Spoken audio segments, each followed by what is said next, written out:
ఓం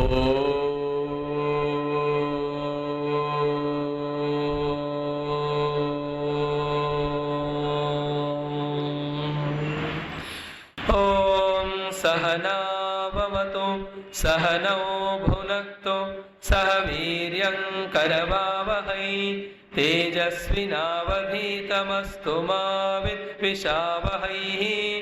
ఓం శాంతి శాంతి శాంతి. మరొకసారి అందరికీ నమస్కారములు. పూజ్య గురుదేవులు మహాత్ములు కురిపించిన అనుగ్రహాన్ని ఏ విధంగానూ మనము కృతజ్ఞతగా తిరిగి వారికి ఇవ్వలేము. ఒక్క ప్రయత్నం చేస్తూ కొద్ది కొద్దిగా ఆ రుణాన్ని, ఋషి రుణాన్ని మనం తీర్చుకోవచ్చు. ఆ ప్రయత్నమే వారు మనను ఏ ఆధ్యాత్మిక సాధన స్థితిలో చూడాలనుకుంటున్నారో ఆ స్థితికి చేరే ప్రయత్నం. దానిలో భాగంగానే ఈ భగవద్గీత అనే గ్రంథం ఉన్నదని, దాంట్లో ఈ విషయం ఉన్నదని, దాన్ని ఇలా చదవాలి అనేటువంటి అత్యంత స్థూలమైనటువంటి విషయాన్ని మాత్రమే మనం చూసే ప్రయాస చేస్తున్నాం వారికి అర్పణగా.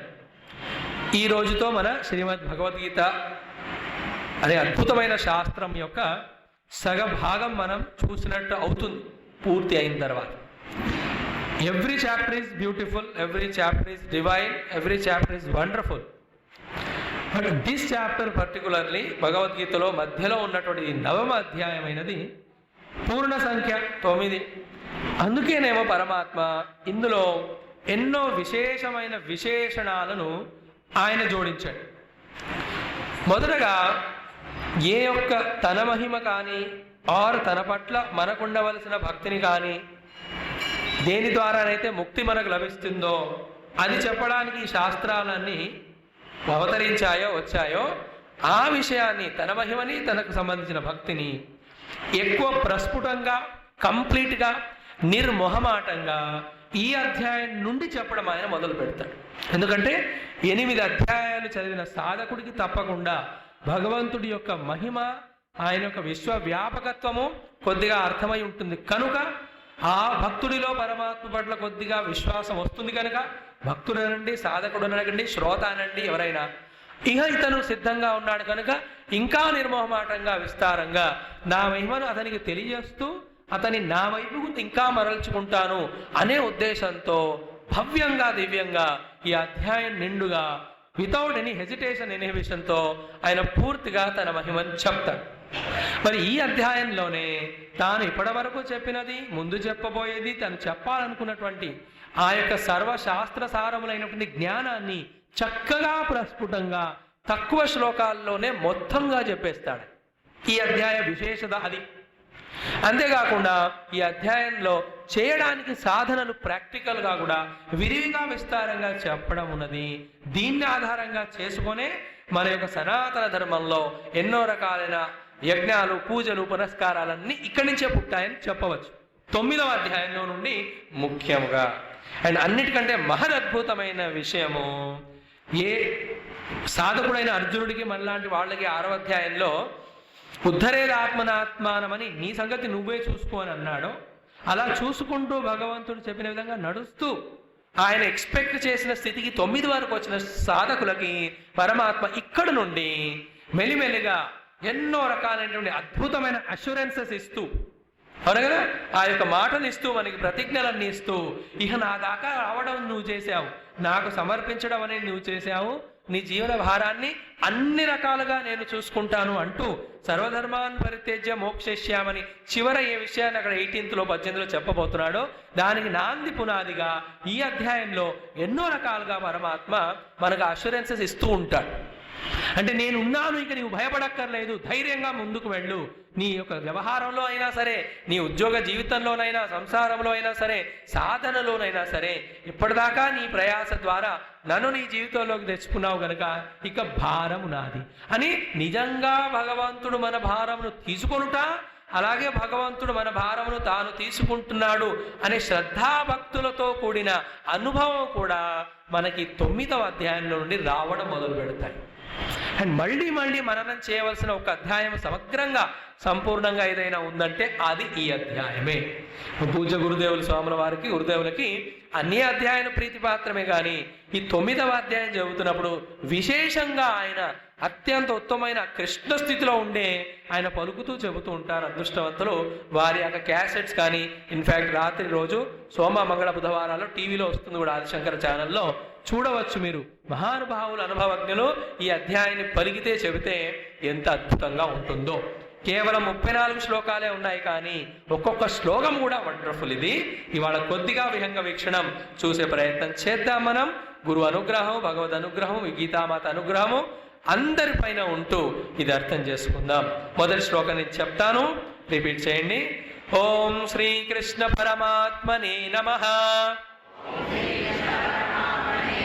శ్రీమద్భగవద్గీత అథ నవమోऽధ్యాయః. రాజవిద్యా రాజగుహ్యయోగః. శ్రీభగవానువాచ ఇదం తు తే గుహ్యతమం ప్రవక్ష్యామ్యనసూయమే. జ్ఞానం విజ్ఞానసహితం యజ్ఞాత్వా మోక్షసే శుభాత్. రాజవిద్యా రాజగుహ్యం పవిత్రమిదముత్తమం ప్రత్యక్షావగమం ధర్మ్యం సుసుఖం కర్తుమవ్యయం. 9వ అధ్యాయము 34 శ్లోకాలు. లైక్ నేను చెప్పుకున్నట్టుగా మొన్నటి రోజున 7వ అధ్యాయము 9, 13, 15లో ఇక్కడ అడగవలసిన ప్రశ్న అవసరం లేదు, అడగాల్సింది అడిగాడు. ఇంకా కృష్ణుడు, గురువు, పరమాత్మ చెప్పే విషయాలను క్షుణ్ణంగా సూక్ష్మంగా ఏకాగ్రతతో వినే స్థితిలో శిష్యుడు ఉన్నాడు కనుక అధ్యాయం మొత్తము పరమాత్మనే పలుకుతూ ఉంటాడు. ఎంత శ్రద్ధ అర్జునుడిలో ఈ స్థితి వచ్చే వరకు ఉన్నదంటే ఆ పరమాత్మ చెబుతుంది నా చెవుల ద్వారా బుద్ధిలోకి, బుద్ధిలో నుంచి హృదయంలోకి డైరెక్ట్గా నింపుకుంటున్నాడు ఆయన. సంశయాలు, సందేహాలు ఏం లేవు అక్కడ. ఇన్ఫ్యాక్ట్ ఈ ప్రపంచంలో పరమాత్మ గురించి తెలుసుకోవాల్సింది, చూడవలసింది ఏమి లేదు, ఉన్నదంతా ఆయన్నే అని నమ్మితే చాలు. ఆ స్థితిలో ఉన్నవాడికి ఇంకా రెండో సెంటెన్స్ అక్కర్లా. తత్వం అసి అంటే సరిపోతుంది, చక్రి సర్వోపగతుండు అంటే సరిపోతుంది. ఆ స్థితిలో అర్జునుడు ఉన్నందుకు చాప్టర్ మొత్తం కూడా కృష్ణుడే మహద్ అద్భుతమైన ఆ ఉపదేశాన్ని ఇస్తాడు. అండ్ ఎప్పుడైతే గురువులు కానీ, మహానుభావులు కానీ, పెద్దలు కానీ వాళ్ళని మనం సమీపించినా, వాళ్ళు మన దగ్గరకు వచ్చినా మంచి ఉపదేశం వాళ్ళు మనకు ఇస్తున్నప్పుడు మధ్యలో మనం డిస్ట్రాక్ట్ చేయకూడదు. అవునా? మనం ఏదో చాలా లో లెవెల్ ప్రశ్న పెట్టుకొని వాళ్ళ ఫ్లోని డిస్టర్బ్ చేస్తూ ఉంటాము. మళ్ళీ ఆ లెవెల్కి రావడం వాళ్ళ టైం పడుతుంది. And I have seen many good seekers వాళ్ళ ఆ గురువుల దగ్గరికి వెళ్ళినప్పుడు క్షుణ్ణంగా జాగ్రత్తగా ఏకాగ్రత వింటూ ఉంటారు. వాళ్ళకు పుట్టబోయే సమస్యలు కూడా పుట్టకుండా వాడి గురువు ఆన్సర్ ఇస్తూ ఉంటాడు. ఈ అధ్యాయం అలాంటి వాటిలో ఒకటి. సో పేరు అధ్యాయం యొక్క ఏమిటి? రాజవిద్య రాజగుహ్య యోగము. యోగము అంటే సిద్ధి, యోగం అంటే అచీవ్మెంట్, యోగం అంటే కలయిక. ఏ సిద్ధిని పొందిన తర్వాత, ఏది అచీవ్ అయిన తర్వాత, ఏది కలిసిన తర్వాత మళ్ళీ ఈ దుఃఖ సంసారానికి రామో అది. దేని ద్వారా ప్రతి అధ్యాయంలో ఒక ప్రక్రియ చెబుతూ ఇందులో మనకి కృష్ణుడు రాజ విద్యని, రాజగుహ్యమును మనకు బోధిస్తూ ఈ యొక్క యోగానికి మనని అర్హులుగా చేస్తూ యోగం మనకు లభించేలా చేసే ప్రయత్నం. సో శ్రీ భగవాను వాచ. సో శ్రీకృష్ణ ఉవాచ, శ్రీ పార్థసారథి ఉవాచ, శ్రీ గోవింద ఉవాచ, ఎన్నో రకాలుగా అనొచ్చు కదా. మరి శ్రీ భగవాన్ వాచ అనే ఎందుకు వచ్చింది గీతలో? ఎందుకంటే భగవద్గీత చెబుతున్నప్పుడు కృష్ణుడుగా చెప్పలేదు, పార్థసారథిగా మాత్రమే చెప్పలేదు, దేవకీ వసుదేవుల నందనుడు తనయుడుగా చెప్పలేదు. ఆయన చెప్పినప్పుడు ఆయన సాక్షాత్ పరబ్రహ్మ స్వరూపంగా ఉన్నాడు కనుకనే ఆ యొక్క భగవాను వాచ అని వచ్చినది. కాబట్టి భగవంతుడే పలికిన పలుకులు అదేవిధంగా 100% నమ్మితే తరించడానికి టైం పట్టదు. ఆ విధంగా అర్థం చేసుకుంటూ శ్రీ భగవాను వాచ అని మొదటి శ్లోకము, రెండవ శ్లోకము, మూడవ శ్లోకంలో తర్వాత తాను చెప్పబోయే అద్భుతమైన జ్ఞానము పట్ల మనకి శ్రద్ధ కలగడానికి కాను ఆ జ్ఞానం యొక్క మహిమను కించిత్తు అక్కడ చెప్పడం జరుగుతుంది. సో ఇదం తుతే గుహ్యతమం ప్రవక్ష్యామి అనసూయవే. ఒక్కొక్క శబ్దాన్ని కనుక ఇక్కడ విడమర్చి చెబితే అద్భుతంగా ఉంటాయి. లైక్ వక్ష్యామి, వదామి అనలేదు, ఫస్ట్ ఆఫ్ ఆల్ వక్ష్యామి అన్నాడు. వక్ష్యామి అనే దానికి ధాతువు వహ అనేటువంటి శబ్దంలో నుంచే వస్తుంది. సో వహామి అండ్ వక్ష్యామి దే గో టుగెదర్. అంటే ఏమిటి? నువ్వు ఎంతగా నాకు అవైలబుల్గా ఉన్నావయ్యా అంటే ఈ జ్ఞానాన్ని నీకు చేరేలా నేను చేస్తాను అనే అష్యూరెన్స్ని వక్ష్యామి అంటారు. కొందరు స్కూల్లో లెక్చరర్లు ఉంటారు, నేను ఎలా చెప్పినా నువ్వు అర్థం చేసుకోరా అంటారు లెక్చరర్స్. కొందరు లెక్చరర్స్ ఎలా ఉంటారంటే నువ్వు ఎలా ఉన్నా నేను నీకు అర్థం చేయిస్తాను అంటాడు. Whatever you I will see to it that you will understand. ఈ యొక్క వక్ష్యామిలో అర్థం అది. అలాగే ఉట్టి వాక్యం అనే ప్రవక్ష్యామి, ప్రకర్షేణ వక్ష్యామి అంటే నేను నీకు ఈ జ్ఞానాన్ని బోధిస్తున్నప్పుడు నీ నుండి నేను మెప్పు పొందడానికి కాదు, నా మహిమను నీకు తెలియజేయడానికి అని కాదు, మరి ఈ జ్ఞానమును పొంది ఎన్నో జనములుగా నీకున్న సర్వ అజ్ఞానములు, సర్వ మోహములు, సర్వ బంధనములు, సర్వ దుఃఖములు తొలగాలైనటువంటి ఏకైక నీ పైన ఉన్న నా ప్రేమ బట్టి తప్ప వేరే ఏ భావము లేదు. ప్రవక్ష్యామి అంటే అర్థం అది. చూడండి, ఎవరైనా నిస్వార్థంతో నిండైన ప్రేమతో సేవ చేస్తూ ఉంటే ఎలా ఉంటుంది ఆ భావం చూడండి. మన మదర్ సర్వ్స్ ద చైల్డ్, అంతకంటే గోప్యమైన గుఖ్యమైన అద్భుతమైన భావన ఈ జ్ఞానాన్ని ఇస్తున్నప్పుడు కృష్ణుడికి ఉన్నది అని చెప్పడానికే ప్రవక్ష్యామి. ఓకే, సెకండ్ వన్ ఇదం తుతే అన్నాడు. ఇదం అంటే ఇదిగో చెప్పబోతున్నాను, ఏదో దూరంగా శాస్త్రాలలో ఉన్నది కాదు, అదంతా సారంగా చేసి ఇదం అంటే ఇదిగో ఇక్కడ అని అర్థం. అదస్ అంటే అక్కడ, ఇదం అంటే ఇక్కడ. అక్కడ వెళ్ళక్కర్లేదు, నీవు నీకోసం నేనే తీసుకొస్తున్నా. అంటే నీవు అన్ని వదిలి అడవికి వెళ్ళి గురువు దగ్గర ఉపనిషత్తు చదువుకోవాలి కదా, బట్ నేనే నీకు అక్కడ వెళ్లకుండా నీ ఉన్న యుద్ధ క్షేత్రం అనే కురుక్షేత్రంలోనే నీకు ఈ జ్ఞానాన్ని తెస్తున్నాను. అంటే ఇదం అంటే ఎవరైతే శిష్యులు గురువులను చక్కగా మెప్పిస్తారో తమ శ్రద్ధ ద్వారా సేవల ద్వారా వాళ్ళకి ఆ జ్ఞానాన్ని గురువు అత్యంత సమీపంగా తీసుకొస్తాడు. It is accessible to you, achievable to you, understandable to you and acceptable to you. So ఇదం అంటే దాంట్లో అర్థం. మరి ఇదం తుతే గుహ్యతమం ప్రవక్ష్యామి. సో గుహ్యము, గుహ్యతరము అండ్ గుహ్యతమము అని ఉంటాయి. సో గుహ్య నాలెడ్జ్ అంటే ఏమిటి? జస్ట్ లైక్ ఏం చెప్పుకోవచ్చు మనము, వ్యవహారములకు సంబంధించిన అర్థకామముల జ్ఞానాన్ని గుహ్య జ్ఞానం అనుకోవచ్చండి. మరి గుహ్యతర జ్ఞానం అంటే ఏమిటి? ధర్మములకు సంబంధించిన జ్ఞానమును గుహ్యతరము అనవచ్చు. తరం అంటే సూపర్లేటివ్ డిగ్రీకి వచ్చాం మనం, కంపారిటివ్ డిగ్రీ సారీ. తర్వాత గుహ్యతమము అంటే ఏమిటి? ఇది సూపర్లేటివ్, ఇదే పరమాత్మకు సంబంధించిన జ్ఞానం. సో ఇదంతుతే గుహ్యతమం ప్రవక్ష్యామి. ఇది గుహ్యం ఎందుకైంది? ఇది ఎవరికి తెలియదనా కాదు, అందరికీ తెలుసు, అందరు వింటుంటారు, విన్నవాళ్ళు చెబుతూ ఉంటారు, వింటున్నప్పుడు చెబుతున్నప్పుడు అర్థమైనట్టు ఉంటుంది, కానీ ఇమ్మీడియట్గా అది మర్చిపోబడుతుంది, మన హృదయంలోకి నిలకడగా కూర్చోదు, ఎన్నిసార్లు విన్నా అర్థమైనట్టుండి కూడా అవ్వదు. అందుకే ఇది గుహ్యతమము. సో అండ్ ఫోర్త్ పాయింట్ ఏమిటి? గుహ్యతమం ప్రవక్ష్యామి అన్నాడు. అంటే రహస్యాలలోకెల్లా గొప్పమైన రహస్యం నీకు చెబుతున్నాను. మరి ఎవరికి చెప్తారు రహస్యాలు?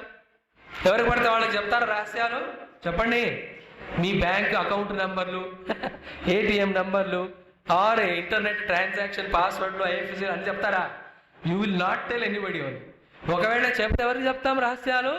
ఎవరి పట్లనైతే మనకు పూర్తి ప్రేమ నమ్మకం ఉండి వాళ్ళు మనను మోసం చేయరు అని ఉంటుందో అనా.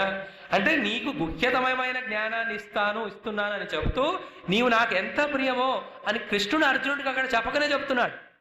అదే జ్ఞానం ఈ రోజున మనం వినగలుగుతున్నామంటే ఆ యొక్క గుహ్యతమం అనేది పరమాత్మ మన పట్ల కూడా చెబుతున్నట్టే. అంటే 9వ అధ్యాయంలో రాజవిద్యాన్ని మనకి ఇవ్వబోతున్నాడంటే ఆయనకు మనకు ఎంత ప్రేమ ఉన్నది మన పైన. మరి ఆయనకున్న ప్రేమని మనం రెసిప్రోకేట్ చేయాలంటే అంతే శ్రద్ధగా మనం వినగలగాలి. సో ఇదం తుతే గుహ్యతమం ప్రవక్ష్యామి. తు అంటే తులన, కంపారిజన్. దేనితో కంపేర్ చేస్తున్నావు? 8వ అధ్యాయంలో చెప్పిన విషయంతో కంపేర్ చేస్తూ. ఆ 8వ అధ్యాయం చదువుతూ ఉన్నప్పుడు 4 పార్ట్స్ ఉన్నాయని చెప్పుకున్నావా లేదా? విన్నారా? నేను వచ్చిన వాళ్ళు రోజు శ్రోతలు మారుతుంటారా? ఏమిటా 4 paths? First path is going and coming, ఉన్నదా లేదా? రెండవది going going going going going. మూడవది ఫుట్పాత్. ఆ నాలుగవది ఏదైతే ఉందో ఏది? ఇక్కడి నుంచే ఇమ్మీడియట్గా. సో పోవుట పోయి వచ్చుట అనేటువంటి శుక్ల మార్గము, కృష్ణ మార్గము. కృష్ణ శుక్ల అవి చెప్పాడు. దానికి తులనతో చేస్తే అంటే మీరు క్రమముక్తిలో ఈ లోకము నుంచి ఉత్తమ లోకాలకు వెళుతూ ముక్తిని పొందే ఒక పద్ధతి మీకు 8లో చెప్పాను. అలాగే చక్కని పుణ్యాలు చేస్తూ ఉత్తమ లోకాలకు వెళ్ళి వెనక్కి వచ్చే కృష్ణ మార్గము నీకు చెప్పాను. బట్ ఈ రెండింటికంటే భిన్నమైనటువంటి ఇమ్మీడియట్గా విన్న తోడనే జ్ఞానము కలిగి ముక్తిని కలిగే ఉత్తమ జ్ఞానం ఇంకా చెప్పలేదుగా. ఆ రెండింటితో కంపేర్ చేస్తే ఈ జ్ఞానాన్ని ఇప్పుడు నీకు చెబుతున్నాను అని. సో ఇదం తుతే గుహ్యతమం ప్రవక్ష్యామి. మరి అర్జునుడు అడిగాడు, నాకే ఎందుకు చెప్తున్నావయ్యా, అందరికి ఎందుకు చెప్పవు? అది ఎవరికి నువ్వు చెప్తావు? నాకేనా? వారు ఎవరికి చెప్తే ఇది బోధపడుతుంది? దీనికి ఎవరు అర్హులు అంటే ఆ సాధకులు అర్హులు ఎవరయ్యా అనే ప్రశ్నకి ఎన్నో రకాలైన గుణగణాలు చెప్పాలనుకున్నా వాటన్నిటికీ సారాంశంగా ఒక్క గుణం చెప్తున్నారయ్యా. ఏమిటది? చివరి పదము మొదటి శ్లోకంలో ఏం రాసం చూడండి అందరూ. అనసూయవే అంటే అర్జునుడి పేరేంటి ఇక్కడ? అనసూయుడు అంటే అసూయ లేనివాడు. సో అసూయ. సో సూయ అంటే మీకు తెలుసు కదా, సూతి. సూతి అంటే ప్రసూతి గృహాలు ఉన్నాయా లేదా? డెలివరీ డిపార్ట్మెంట్ ఉన్నాయి కదా, అంటే డెలివరీని సూతి అంటారు. సో అసూతి అంటే డెలివరీ కాకుండా చేయడం. అంటే ఏం చేయడం? అబార్ట్ చేయడం కదా. మరి అబార్ట్ కాకుండా చేసేదాన్ని అనసూయ అంటారు.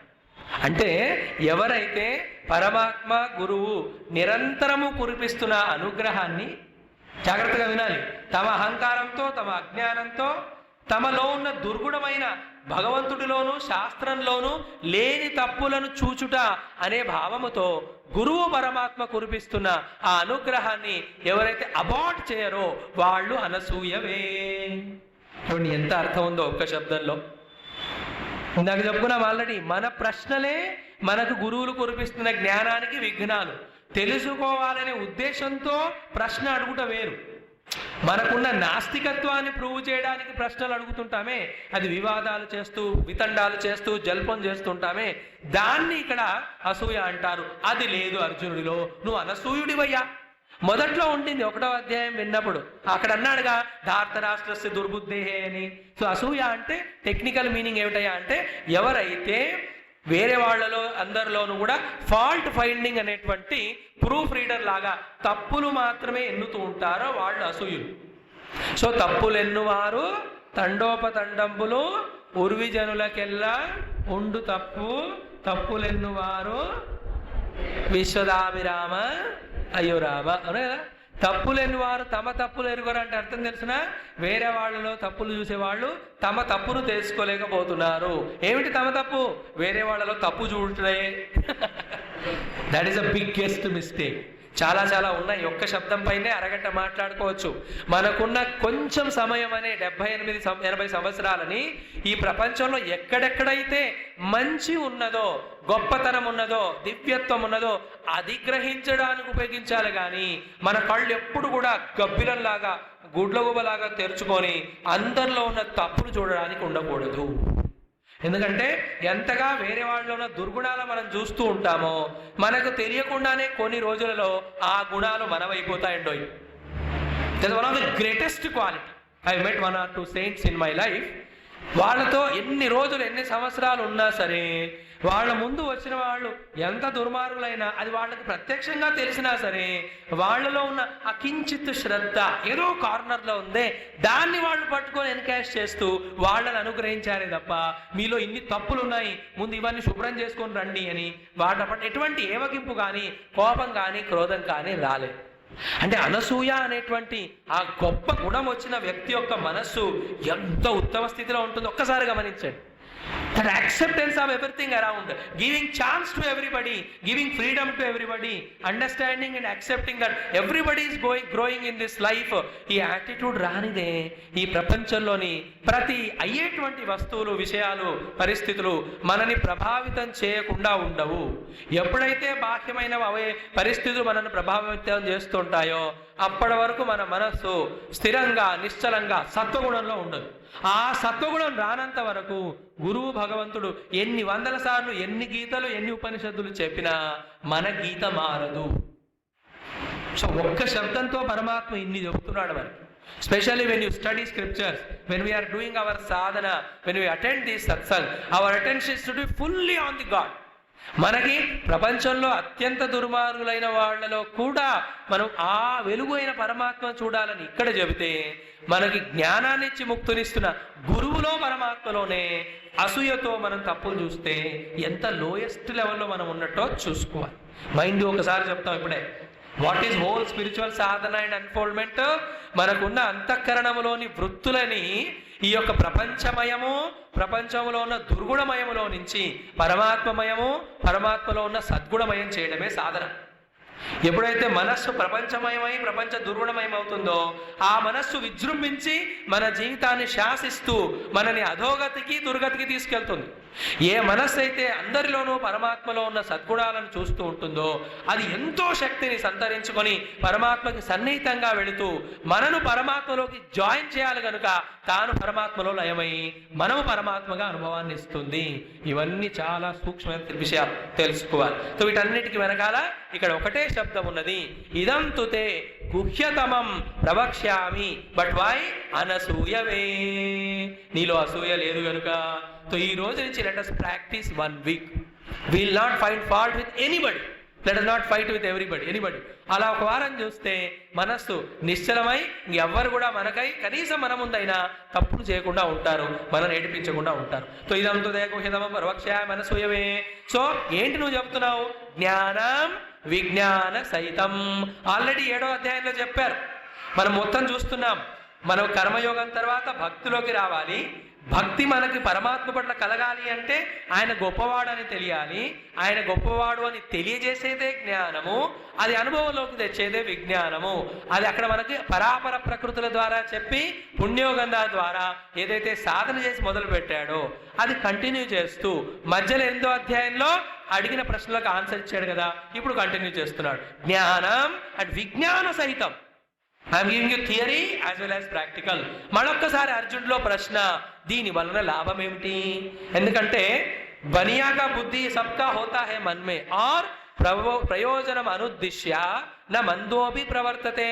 లాభం లేకుండా మంద వ్యక్తి కూడా ఏ పనిలో ఇన్వాల్వ్ అవ్వడు. నాకేంటి అనే ప్రశ్న అడుగుతాం. సో 2వ లైన్లో పరమాత్మ ఏమన్నాడు? యత్ జ్ఞాత్వా మోక్షసే అశుభాత్. ఏ యొక్క జ్ఞాన విజ్ఞానములను పొందిన తర్వాత ఈ అశుభయుక్తమైన సర్వ దుఃఖములతో నిండినటువంటి లోపల సంసారము, బయట ప్రపంచము, ఈ రెండిటి నుండి నువ్వు ఇక్కడ ఉంటూనే ముక్తి అనే అనుభవాన్ని పొందుతావు. మోక్షసే అశుభాత్. సో ఇక్కడ అదే చెప్తున్నాడు. అసూయ లేని అనసూయుడు అర్హత కలిగిన వాడు, అలాగే అశుభము నుండి ముక్తిని పొందాలి అనే ముముక్షుత్వము కలిగిన వాడు ఈ జ్ఞానానికి అర్హత అని చెప్తున్నాడు. కాబట్టి జ్ఞానం మనకు అవ్వాలి అంటే భగవంతుని ఇదే ప్రార్థించాలి, ప్రయత్నం మనం ఇదే చేయాలి. ఏమిటది? అసూయ రాహిత్యము, దెన్ అశుభముల నుండి ముక్తి, ఇన్ అదర్ వర్డ్స్ శుభము యొక్క ప్రాప్తి. సో ఈ 1వ శ్లోకం మనకి ఆ విధంగా అర్హత కూడా చెబుతోంది. అలాగే ఈ అధ్యాయం మొత్తంలో ఉన్న సబ్జెక్ట్ మ్యాటర్ కూడా చెబుతోంది. నేను ఎలా ప్రిపేర్ అవ్వాలో కూడా చెబుతుంది. సో జ్ఞానము విజ్ఞానం అనేవి ఇవ్వబడిన వస్తువులు, అలాగే అసూయ లేక ఉండుట అనేది క్వాలిఫికేషను, ఆ అశుభం నుండి ముక్తిని పొందుట అనేది ఫలితము. మరి గుహ్యతమము అంటే అత్యంత ప్రీతిపాత్రుడైనటువంటి వాడికే గురువు పరమాత్మ ఇస్తాడు కనుక ఆ భక్తుడు భగవంతుడు అనేటువంటి ఈ సంబంధం ఇక్కడ ఉన్నది. అంటే అధికారి, సంబంధ, ప్రయోజన, విషయము అని 4 ఉంటాయి ప్రతి ఒక్క వేదాంత గ్రంథానికి. ఏ చాప్టర్ చదివినా, ఏ పుస్తకం చదివినా ఎవడు దీనికి అధికారి, ఇందులో విషయం ఏమిటి, ఇందులో శ్రోతకి వక్తకి ఇందులో శ్రోతకి సబ్జెక్ట్కి సంబంధం ఏమిటి, అలాగే ఈ జ్ఞానంను పొందిన తర్వాత ఫలం ఏమిటి అని చెప్తారు. ఇది అనుబంధ చతుష్టయం అంటారు. దీన్ని ఏమంటారు? ఇందులో ఫస్ట్ శ్లోకంలో చెప్పారు. ప్రతి చాప్టర్లో ఇలా చెప్పుకోవచ్చు, మనకు టైం లేక చెప్పలా. సో ఈ విధంగా చెప్పి ఇంకా తాను చెప్పబోయే జ్ఞానము పట్ల శ్రద్ధగా వినాలి కనుక, శ్రద్ధ కలగాలి కనుక రెండవ లైన్లో 1 కాదు 2 కాదు 7-8 ముఖ్యమైన విషయాలు చెబుతూ అర్జునులో ఇంట్రెస్ట్ క్రియేట్ చేస్తున్నాడు. చదవండి, కలిసి చదివాం కదా. రాజ విద్య అంటే ఇది విద్యానాం రాజా. దీనికి 2 అర్థాలండి. ఒకటి, రాజులందరూ కూడా ఇది చదివారు కనుక వాళ్ళు రాజుగా నిరంతరం పర్మనెంట్గా ఉన్నారు. సో నువ్వు కూడా రాజువే కదా, రాజు అవ్వాలనుకుంటున్నావుగా, యుద్ధం చేసి గెలవాలని కూడా అనుకుంటున్నావు కనుక అందరూ రాజులు పొందారు కనుక నీవు రాజు కనుక నీవు పొందవచ్చు. లైక్ కంపారిజన్లో మనం అదే చూస్తుంటాం. నేను ఈ స్టేటస్లో ఉన్నాను, ఈ స్టేటస్లో ఉన్న వాళ్ళు ఎటువంటి కారు కొన్నారు, దానికంటే గొప్పదే కొంటాను కానీ లో లెవెల్ ఎందుకు కొంటాను నేను? అర్జునుడిలో కూడా అలా ప్రశ్న ఒకవేళ వస్తే ఆన్సర్గా రాజవిద్య ఒక మీనింగ్. రెండవది, రాజవిద్య మీన్స్ విద్యానాం రాజా, అన్ని విద్యలకు రాజు ఇది. అవునా? రాజు కంటే భిన్నంగా మంత్రులు ఉంటారు, సోల్జర్స్ ఉంటారు, సేవకులు ఉంటారు, ఎంతోమంది ఉంటారు. కానీ ఎన్ని అనుగ్రహాలు రాజు ఇవ్వగలడో, ఎన్ని రక్షణలు రాజు ఇవ్వగలడో మిగతా వాళ్ళు ఇవ్వగలరా? ఇవ్వలేరు. సో మిగతా విద్యలు చాలా కోటి విద్యలు ఉన్నాయి, కానీ ఎంత కూడు తిన్నా మళ్ళీ ముక్తి రాదే. సో ఏ విద్య కూడా మనకు ముక్తిని ఇవ్వదు. ముక్తి రేపు పేరుతో ఇంకా అది బంధనంలోకి మనం తోస్తూ ఉంటుంది. కానీ ఈ విద్య మాత్రము రాజవిద్య అయ్యి మనకున్న సర్వ సమస్యలను సమూలంగా తొలగిస్తుంది కనుక దీన్ని రాజవిద్య అన్నారు. Kingly knowledge it is, royal knowledge it is.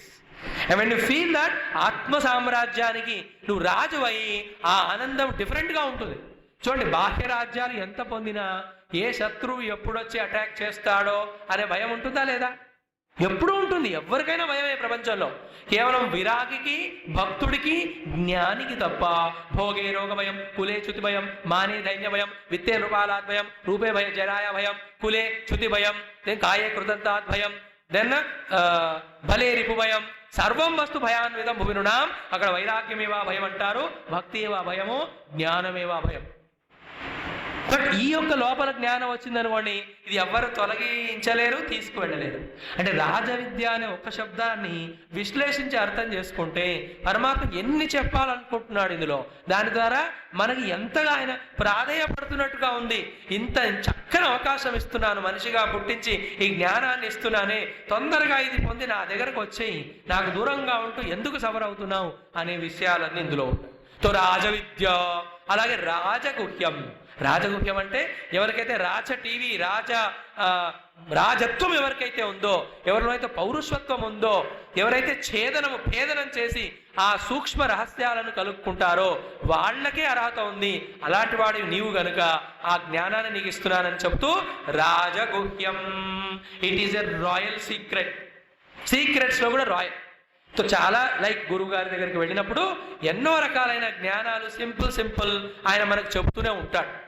మరి అది విని ఆయన చెప్పింది నిష్కల్మషంగా, నిరహంకారంగా ఎన్నో ఏళ్ళు ఉన్న తర్వాత ఆయనకు పూర్తిగా నమ్మకం కలిగినప్పుడే మనకి ఆత్మ విద్య ఇస్తాడు.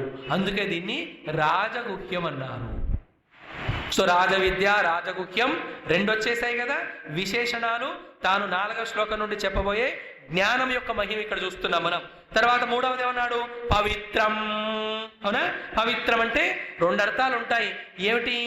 పవిత్రం అంటే మనని పవిత్రులను చేసేది. మనలో ఉన్న అహంకారము, అజ్ఞానము, దుర్గుణాలే మనకు తెలియకుండా మననే ఒక అపవిత్రమైన అనుభవంలోకి తోస్తూ మనం ఏ చుట్టుపక్కల ఎవరితో ఉంటామో వాళ్ళకు కూడా మన ప్రజెన్స్ ఇంప్యూర్గా కనిపిస్తుంది. Whereas in this knowledge or that devotion, like Vishnu Sahasranamam చదువుతారే, పవిత్రాణం పవిత్రంయో మంగళానాంచ మంగళం దైవతం దేవతానాంచ భూతానాంయో అవ్యపిత అని. ఇక్కడ కూడా పవిత్రం. రెండవది పవేహే భయాత్ త్రాయతే ఇది పవిత్రం. అంటే ఇంద్రుడి యొక్క వజ్రాయుధ ఘాతం వల్ల వచ్చే మృత్యువు నుండి రక్షిస్తుంది కనుక దీన్ని పవిత్రమని కొందరు భాష్యకారులు చెప్తారు. అంటే భగవద్గీతని మనం ఒక్కరోజు మొత్తం అధ్యాయాన్ని చూస్తున్నాం కానీ ఒక్కొక్క శ్లోకంలో ఎన్ని ఉన్నాయో ఒక శాంపుల్గా నిన్న ఇవాళ ఒక్క శ్లోకం అర్థం చెప్పి చూపిస్తున్నాం అంతే. సో పవిత్రం. You feel the joy of being purer than the purest. Then idam uttamam. So uttara and uttamam is the highest one. ఇంకా ఏదైనా పొందలేదే అనే విషయం లేనటువంటి ఉత్తమ స్థితి. సో రాజవిద్య ఇది, రాజగుహ్యమైనది, పవిత్రమైనది, ఉత్తమమైనది. తర్వాత ప్రత్యక్షావగమం అంటే ఏమిటి? ఇది పరోక్షము కాదు, ఇది ప్రత్యక్షంగా అవగమనము పొందగలవు. నీవు చెప్పిన మార్గంలో నడిస్తే, నీవు కళ్ళు తెరిస్తే ఈ ప్రపంచం ఎంత క్లియర్గా ఉంటుందో అంతే క్లియర్గా ఈ జ్ఞానము నీకు అనుభవం అవుతుంది. చూడు, మనకి ఇంకా అర్హత రాలేదు కనుక, ఇప్పటివరకు చెప్పిన అధ్యాయంలో ఉన్నటువంటి అర్హతలు, ఇంకా భక్తి శ్రద్ధలు రాలేవు కనుక అదే శాస్త్రం ఎన్నిసార్లు విన్నా ఇంకా కన్ఫ్యూజన్గానే ఉంది. వాడు ఇక్కడ చెప్పిన అసూయ, అలాగే అశోభ నుంచి ముక్తిని పొందాలనే కోరిక, భగవత్ ప్రార్థన, సేవ, గురుసేవ ఇవన్నీ ఉన్నాయనుకోండి, తప్పకుండా ప్రత్యక్ష అవగమం అంటున్నాడు. లేకపోతే ఏమవుతుంది జనాలకి, మీరు ఇన్ని శాస్త్ర జ్ఞానాలు చెప్తున్నారు సార్, ఇదంతా పరోక్షమే, ఇది కేవలం శాస్త్రంలో చెప్పినదే, ఏ పని లేని వాళ్ళు టైంపాస్ కోసం కల్పించుకున్నదే, ఇది ఎవరి వల్ల అవ్వదు అనేటువంటి మన మనస్సే ఈ రాంగ్ థాట్తో మనకు శత్రువై ఈ మంచి అవకాశాన్ని మన ద్వారా చేజారవిడుస్తుంది. దాన్ని తొలగించడానికి ఇక్కడ పరమాత్మ అంటున్నాడు ప్రత్యక్ష అవగమం. You can directly experience it. మరి ఇది అర్జునుడు ఫాలో అయినందుకే కదా మరి 11th చాప్టర్లో ప్రత్యక్షంగా దర్శనం అయిందా లేదా, విశ్వరూప దర్శనం అయిందా లేదా? ఏమో మాకేం తెలుసు స్వామిజీ, మేము దుర్యోధన పార్టీలో ఉన్నాం. ప్రత్యక్షావగమం మరి బానే ఉంది. ఇది రాజవిద్య, రాజగుహ్యం, పవిత్రం, ఉత్తమం, ప్రత్యక్షావగమం. బట్ నేను ధర్మాన్ని పాటించేవాడిని, ఇందులో ఏమైనా అధర్మానికి తావుందా అంటే ధర్మ్యం ధర్మాద్ అనపేతమ్మ, ఇందులో కించిత్తు లేశం కూడా అధర్మమే లేదు. ఇన్ఫ్యాక్ట్ ఈ లెవెల్కి వచ్చాక నీవు అనేటువంటి సోకాళ్ళు ధర్మాలు కూడా ఇవి కూడా అధర్మమే. ఇన్ఫ్యాక్ట్ ఇదే పరమధర్మము. ధర్మం అంటే ఏమిటి? ధారణా ధర్మం, ధార్యతే ఇది ధర్మ, ధ్రియతే ఇది ధర్మ అని ఎన్నో డెఫినేషన్స్ ఉన్నాయి కదా. సో ఇక్కడ కూడా ఈ యొక్క నేను చెప్పబోయే జ్ఞానమును అవలంబించుట నీ వ్యావహారిక ధర్మాలకి కానీ నీ మానసిక ధర్మాలకు కానీ విఘ్నము కాదు. ఒక మాట జాగ్రత్తగా వినాలి. ఏ స్పిరిచువల్ నాలెడ్జ్ ఏ కొంచెం ఎక్కడ మనం పొందినా సరే, సో స్వల్పమప్యస్య ధర్మస్య త్రాయతే మహతో భయాత్ అని 2వ అధ్యాయంలో చెప్పాడు, మీకు గుర్తుందో లేదో. స్పిరిచువల్ నాలెడ్జ్ కొంచెం పొందినా, స్పిరిచువల్ ప్రాక్టీసెస్ లిటిల్ బిట్ చేసినా అవి మన వ్యవహారంలో కూడా మనకి సహాయం చేస్తాయే తప్ప ఎప్పుడూ అవి మనకి హానిని కలిగించవు. Please catch this point. లేకపోతే ఏమనుకుంటున్నాం, మన ప్రపంచంలో సుఖాలకి, మన ఎంజాయ్మెంట్స్కి ఈ స్పిరిచువాలిటీ విఘ్నం అవుతుంది అనే రాంగ్ నోషన్తో మనం సాధనకి దూరంగా ఉంటున్నాం. These are all mental wrong concepts and aberrations. అవి తొలగించాలి. ధర్మ్యం అంటున్నాడు ఇక్కడ. ఇన్ఫ్యాక్ట్ నీవు చేస్తున్న ప్రతి పనికి ఈ స్పిరిచువాలిటీ యాడ్ చేస్తూ పోతుంది. చూడండి, గీతా జ్ఞానం వచ్చిన మనం కొద్దిగా అర్థం చేసుకొని ఆ లోపల ఉన్న సెల్ఫ్ కాన్ఫిడెన్స్తో చేసే ప్రతి వ్యవహారాన్ని ఇంకా అద్భుతంగా చేస్తాను తప్ప గీత జ్ఞానం అడ్డంకిగా ఎక్కడ ఉంటుంది? ప్లీజ్ రిమెంబర్, వ్యవహారంలోని జ్ఞానం వల్ల పుట్టినటువంటి మానసికమైన రుగ్మతలైన కోరికలు అనేవి ఆధ్యాత్మిక జ్ఞానాన్ని పొందేటప్పుడు విఘ్నం అవుతాయి, కానీ ఆధ్యాత్మిక జ్ఞానము వ్యవహారానికి ఎప్పుడూ హాని కాదు, ఆటంకం కాదు. సో ధర్మ్యం. దెన్ ఇది సరే చెప్పావు, చాలా రాజగుహ్యమని, రాజవిద్య అని, ఉత్తమమైనదని. మరి చాలా క్లిష్టమేమో ఇది చేయడం, కష్టమేమో. నన సుసుఖం కర్తం, చాలా ఈజీ అర్జున. ఎంత ఈజీ అంటే అసలు అది బస్ నువ్వు నమ్మావంటే అయిపోయింది. It is here and now. అసలు నీకు నేను చెప్పాల్సినంత అవసరం కూడా లేదు. నువ్వు అడిగానుక చెప్తున్నాను, కానీ ఈ జ్ఞానము నీకు తెలియని కాలంలో కూడా నీదై నిరంతరం ఉన్నది. మనకి ఉపనిషత్తుల్లోనూ ప్రకరణ గ్రంథాలలోనూ చెప్పే ఉదాహరణ ఏమిటి? స్వకంఠ ఆభరణం యథా. అవునా? మేకప్ చేసుకుంటూ మెడలో ఆ గొలుసు కూడా వేసుకొని కొంచెం పని తొందరలో అలా వెనక అనేసింది ఆవిడ ఆభరణాన్ని. ఆ తర్వాత పార్టీకి వెళ్ళే టైం వచ్చి బయటికి వెళ్ళబోతూ చూస్తే నహిమిలా. ఇంకా అక్కడ వెతికి ఇక్కడ వెతికి సర్వెంట్స్ అన్ని పిలిచి లెఫ్ట్ రైట్ చేయించి వాళ్ళతో ఎవర్రా కొట్టేశారని చివరికి ఎవరు కూడా మేము తినే పోయింది బాధ. సడన్గా ఇంటికి ఎవరో పనిచేసేవాళ్ళు పాలవాళ్ళు వస్తే మొహం చూసి ఏమో ఏడుస్తున్నారు, వాళ్ళ కొత్త రకం ఏడుపు, రోజు ఏడుస్తారు. కానీ ఏమో నా మాల గొలుసుపోయింది అంటే పోవడం ఏంటమ్మా, మీ మెడలోనే కదా ఉంది, ఉన్నదా అనగానే తెలిసిపోదు. ఎంత టైం పట్టిందండి ఈ యొక్క ఇది పోయింది అనే దుఃఖం పోయి ఇది ఉన్నది అనే సుఖం పొందడానికి? ఎంత టైం పట్టింది? ఎంత టైం పట్టిందంటే మనం అనుకున్నంత టైమే. మనం వెనక మారేసుకున్నాం తప్ప అది లేనట్టుగా ఉంది, కానీ లేకుండా ఎప్పుడు లేదు. అవునా? ఎవరో గురువు రూపంలో వచ్చి నీలో నీ మెడలో నీదై ఉందమ్మా అని చెప్పడమే కదా కావాల్సింది. ఇంకా పొందేది ఏమైనా ఉందా? ఆల్రెడీ పొందబడి ఉంది అది. బస్ ఆ ఎరుక లేని విషయాన్ని ఎరుక చేశాడు గురువు. అంత సుసుఖం కర్తం ఇది. ఇన్ఫాక్ట్ ఉపాసనలు చేయడం, యోగం చేయడము, మిగతా ఎన్నో చేయడం కష్టం. కానీ ఈ జ్ఞానంలో కొంచెం శ్రద్ధతో కొద్దిగా అవాయిడ్ అవడం మొదలు పెడితే సుసుఖం కర్తం. మరి ఇక్కడ అర్జునుడికి ఒక ప్రశ్న, చాలా ఈజీ అంటున్నావు కదా చేయడానికి, ఏ పనులైతే ఈజీగా చేస్తాం కష్టం లేకుండానో దానివల్ల వచ్చే ఫలితం కూడా కొంచెమే అయి ఉండి తొందరగా నశిస్తుందేమో, మరి నువ్వు చెప్పే జ్ఞానం ఈజీ కనుక దాని ఫలితం కూడా కొంచెమై నశిస్తుందేమో కదా. నో, అవ్యయం. దీనికి పరిశ్రమ కొంచెమే, పొందేది చాలా ఈజీగా, కానీ ఫలితం మాత్రం వ్యయం అవ్వకుండా పర్మనెంట్గా శాశ్వతంగా ఉంటుంది. చూడండి, కర్మ యొక్క ఫలితము, కర్మ ఎంతసేపు చేస్తున్నావో దాన్ని బట్టి అంతే ఉంటుంది. ఉపాసన వల్ల కూడా ఆ దైవం అనే యొక్క ఉపాసన కరుణిస్తే ఏదో పుణ్యలోకాల్లో పంపి కొన్ని సంవత్సరాలు, కొన్ని వేల సంవత్సరాలు మీద ఉంచుతాడేమో, కానీ అది కూడా శాశ్వతం కాదు. ఈ విద్య వల్ల వచ్చే యొక్క అనుభవం ఏదైతే ఉందో అవ్యయమైనది. Never you get away from your this knowledge, wisdom. శాశ్వతంగా నీ వెంట ఉంటూ నిన్ను రక్షిస్తూనే ఉంటుంది, మళ్ళీ సంసార బంధనంలోకి నీవు రావు. సో ఈ 2 శ్లోకాల ద్వారా నీకు ముఖ్యమైన జ్ఞానాన్ని ఇస్తున్నావు. నీలో అసూయ లేదు కనుక ఈ జ్ఞానం పట్ల డౌట్ పెట్టుకోకు. ఇందులో జ్ఞానం ఇవ్వడం జరుగుతుంది, విజ్ఞానం జరగడం జరుగుతుంది. నీకు అన్ని అశుభాల నుంచి మోక్షం కలుగుతుంది. ఇది రాజవిద్య, ఇది రాజముఖ్యము, ఇది ఉత్తమ పవిత్రము, ఇది ప్రత్యక్షంగా తెలుసుకోవచ్చు, చేయడం కూడా ఈజీ. దీని యొక్క ఫలితము శాశ్వతంగా ఉంటుంది అని ఇన్నిసార్లు కృష్ణుడు చెప్పాక అర్జునుడు వినకుండా ఉంటాడా? చెప్పండి, వినకుండా ఉంటాడా? తప్పకుండా వింటాడా లేదా? Yes or no? కానీ మనం వింటామా? ఓహో. అందుకని అర్జునుడికి అవసరం లేకుండా మనకు అవసరమేమో అన్నట్టు 3వ శ్లోకంలో తాను చెప్పబోయే జ్ఞాన మహిమను చెప్పి కూడా విని కూడా ఆ మహిమను అర్థం చేసుకొని ఆయన యొక్క జ్ఞానానికి మనం అవైలబుల్ లేకుంటే మనం ఎలా దుర్గతికి వెళతామో 3వ శ్లోకంలో చెబుతుంది. ఎప్పుడు కూడా ప్రోస్ అండ్ కాన్స్ చూడాలిగా, కీడించి మేలించాలిగా. లేకుంటే ఏమవుతుంది చూడండి, 3వ శ్లోకం చదవండి. అశ్రద్ధధాన పురుషాః ధర్మస్యాస్య పరంతప అప్రాప్య మాం నివర్తంతే మృత్యు సంసారవర్త్మని. హే పరంతప, శత్రువులను అణిచే అర్జున, బాహ్య శత్రువులు కాదు, నీలోనే ఉన్న అసూయ అనే శత్రువును అణిచేసి నా దగ్గరికి రా అన్నట్టుగా చెబుతూ, అశ్రద్ధధాన పురుషాః అస్య ధర్మస్య, నేను చెప్పబోయే ఉత్తమ జ్ఞానం అనే ధర్మం పట్ల ఎవరికైతే ఇంట్రెస్ట్ లేదో, లైకింగ్ లేదో, దాన్ని చేసి తరిద్దామనేటువంటి ఇన్స్పిరేషన్, రెడీనెస్, ఇనిషియేటివ్ లేదో వాళ్ళు ఏమవుతుంది? అప్రాప్యమా. చూడండి, మా మొదలు పెట్టాడా లేదా ఇక్కడి నుంచి? ఇంకా చాప్టర్ మొత్తం కూడా నేను నేను అంటూ ఇప్పటి వరకు ఆయన నుంచి దూరంగా విభక్తులుగా ఉన్న మనని తనకి భక్తులుగా చేసుకునే ప్రయత్నం చేస్తున్నారు.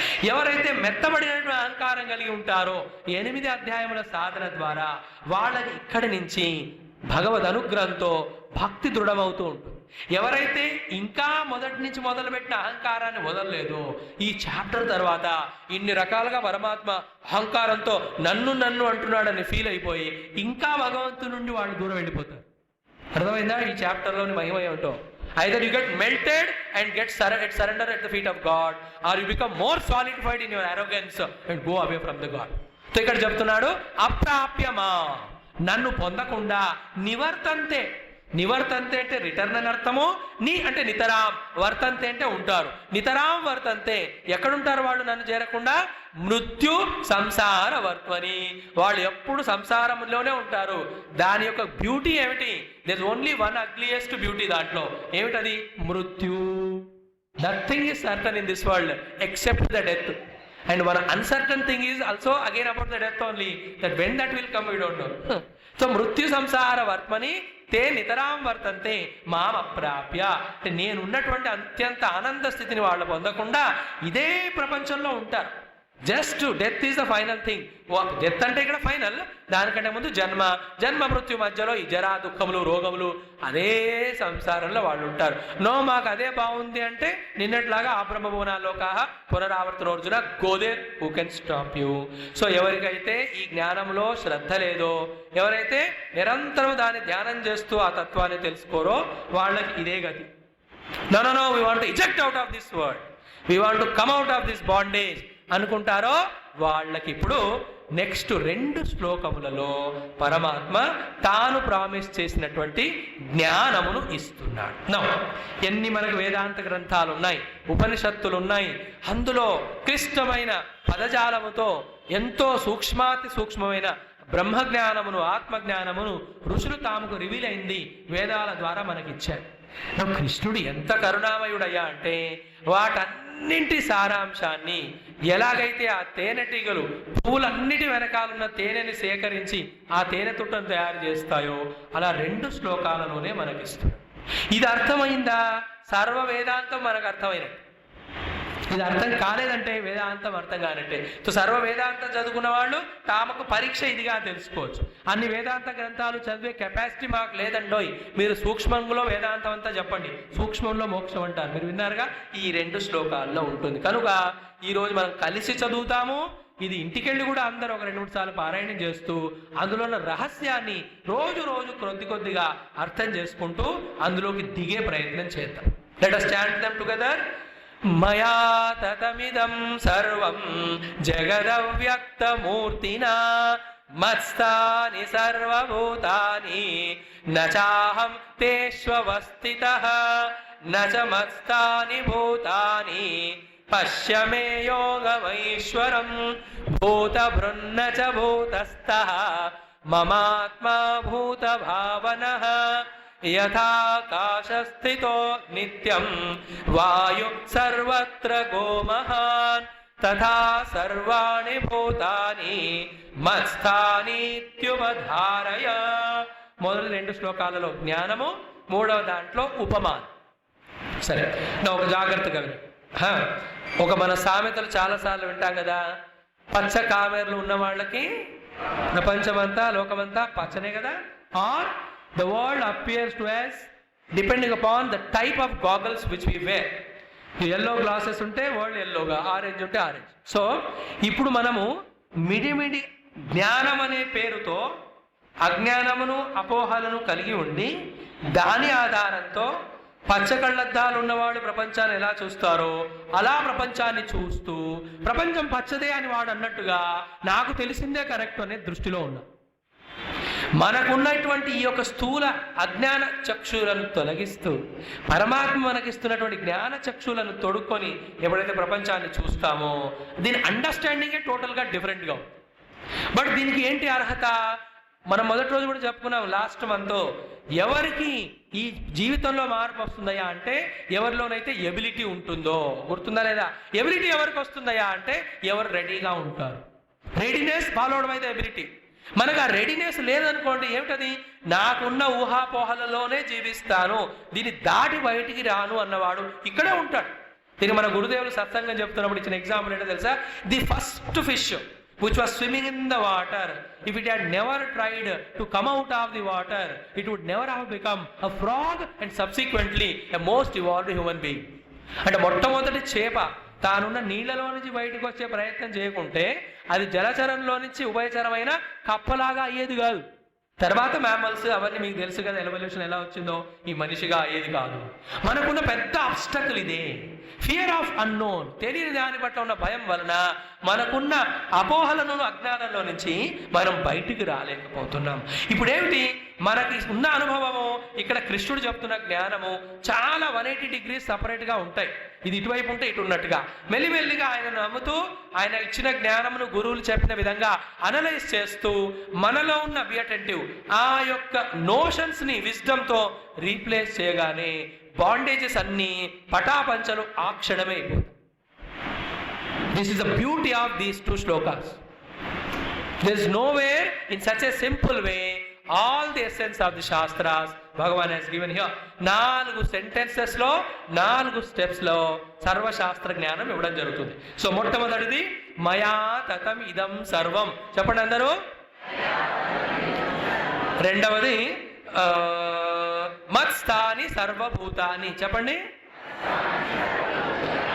మూడవది నచాహం తేషు అవస్థితః, చెప్పండి. నాలుగవది నచ మత్స్థాని భూతాని, చెప్పండి. బస్ ఈ 4 లెవెల్స్లో ఫస్ట్ లెవెల్ నుంచి మనము మన మైండ్ ఇంటలెక్ట్ని ఇవాల్వ్ చేయాలి. మన ఆలోచనలని, మన అండర్స్టాండింగ్స్ని, మన యాక్సెప్టెన్స్ని, మన కన్విక్షన్స్ని ఈ లెవెల్కి తీసుకురా. ఏ లెవెల్కి మన కన్విక్షన్ దృఢ విశ్వాసం వస్తుందో మనకి ఆ అనుభవం, లైక్ మన ముందున్న వ్యక్తి చాలా మంచివాడు అనే కన్విక్షన్ మనకుంటే ఆయన పట్ల ఎంత ఆప్యాయత ఉంటుంది కదా. ఏదో అతను చేసిన తప్పు వలనో వేరే వాళ్ళు చెప్పిన కారణంతోనో అతను మంచి వాడు కాదు అని తెలియగానే ఇమ్మీడియట్గా అనుభవం మారిపోదు. కన్విక్షన్ మారింది, ఎక్స్పీరియన్స్ మారిపోతుంది. ఇన్ ద సేమ్ వే మనలో ఉన్న పరమాత్మకు సంబంధించిన అపోహలని తొలగించి అసలు లేడు అనేటువంటి స్థితిలో నుంచి అంతటా ఆయననే ఉన్నాడు అనే స్థితికి ఈ 2 శ్లోకాలు తీసుకొస్తున్నాయి. అండ్ చెప్పేది ఎవరు ఇక్కడ? పరమాత్మనే. తాను తన అనుభవంతో మన అనుభవం కోసం చెబుతున్నాడు, అందులో ఎటువంటి డౌట్ లేదు. ఒక్కొక్కటి కొద్దిగా మనం చూద్దాము, ఎందుకంటే చాలా అద్భుతమైన చాలా శ్లోకాలు ముందు ఉన్నాయి కూడా కనుక. సో ఫస్ట్ వన్, మయా తతం ఇదం సర్వం జగత్, అంటే నా ద్వారా ఈ జగత్తంతా వ్యాపించి ఉన్నది. ఇది ఈశావాస్య ఉపనిషత్తు యొక్క మొదటి మంత్రం, అంతే కదా. ఈశావాస్యమిదగం సర్వం యత్కించ జగత్యాం జగత్, అది ఋషికి రివీల్ అయింది కనుక అతను ఈశ్వరుడితో ప్రపంచం అంతా వ్యాపించింది అని చెప్పాడు. ఆ పరమాత్మ ఈశ్వరుడు ఇక్కడ కృష్ణుడే కనుక నా ద్వారా జగత్తు వ్యాపించి ఉన్నది అని చెప్పడానికి ఈయనకు సంకోచం లేదు. అక్కడ వాళ్ళకి రెవల్యూషను, ఇక్కడ ఇతనికి ఎక్స్పీరియన్స్. సో మయా ఇదం సర్వము జగత్ తతము. నేను ఒక మాట చెప్తాను, ఎందుకంటే ఇప్పటి వరకు అది చెప్పే అవకాశం వచ్చినా టైం లేక చెప్పలేదు. ఇప్పుడు చెప్పిన తర్వాత మళ్ళీ చెప్పే అవసరం రాదు కనుక ఏమిటంటే, ఈ యొక్క జ్ఞాన సంబంధమైన విషయాలను పరమాత్మ చెబుతూ ఉన్నప్పుడు తన గురించి చెప్పినప్పుడల్లా మయా మయా అని దాన్ని మనము మనలో ఉన్న శుద్ధ చైతన్య స్వరూపమైన అహంకారము దృష్టితో అన్వయించుకుంటూ ఉంటే ఒకవైపు అటువైపు పరమాత్మ పట్ల భక్తి పెరుగుతుంది, ఇటువైపు జ్ఞానం కూడా వస్తుంది. ఈ 2 ఒక చోట కలిసి భక్తి జ్ఞానం అనేది ఒకటే అనుభవము అని మనకు తెలుస్తుంది. అంటే కళ్ళు మూసుకుంటే సోహం చెప్పండి, కళ్ళు తెరిస్తే దాసోహం చెప్పండి, అంతే. ఈ 2 కదా మనకు తెలియాల్సినవి. సైమల్టేనియస్ గా గీతలోని ఉపదేశాలలో, గీతలోని జ్ఞానంలో ఈ 2 ఉంటాయి. ఫర్ ఎగ్జాంపుల్ ఒక్కటి మాత్రం మీకు చెప్తాను. ఇక్కడ మయా తతం ఇదం సర్వం జగత్ అన్నాడు, అంటే నా ద్వారా ఈ జగత్తంతా వ్యాపించి ఉన్నది. నౌ జగత్ అంటే ఏమిటి? వేదాంతంలో ఏదేదైతే నా ద్వారా ఇదిగా అనుభవంలోకి వస్తుందో అదంతా జగత్తే. అందుకే ఇక్కడ ఇదం అన్నాడు. దెర్ఫోర్ నేను కళ్ళు మూసుకున్నప్పుడు నా మనస్సులో ఎన్నో ఆలోచనలు ఉన్నాయా లేదా? ఇవన్నీ నాకు తెలుస్తున్నాయి. సో వాటిని తెలుసుకుంటున్న వాడేమో నేను మయా, నా ద్వారా తెలుసుకోబడుతున్న ఆలోచనలేమో ఇదం. మరి నాలో ఉన్న ఆలోచనలు ఏ ఒక్కటైనా నేను లేకుండా ఉంటుందా? చెప్పండి. నేను లేకుండా నా ఆలోచన ఎలా ఉంటుంది? అంటే సర్వ ఆలోచనలకి నాలో ఉన్న వాటికి నేనే మూలమా కదా? నేను లేకుండా నా ఆలోచన ఉండడానికి లేదు.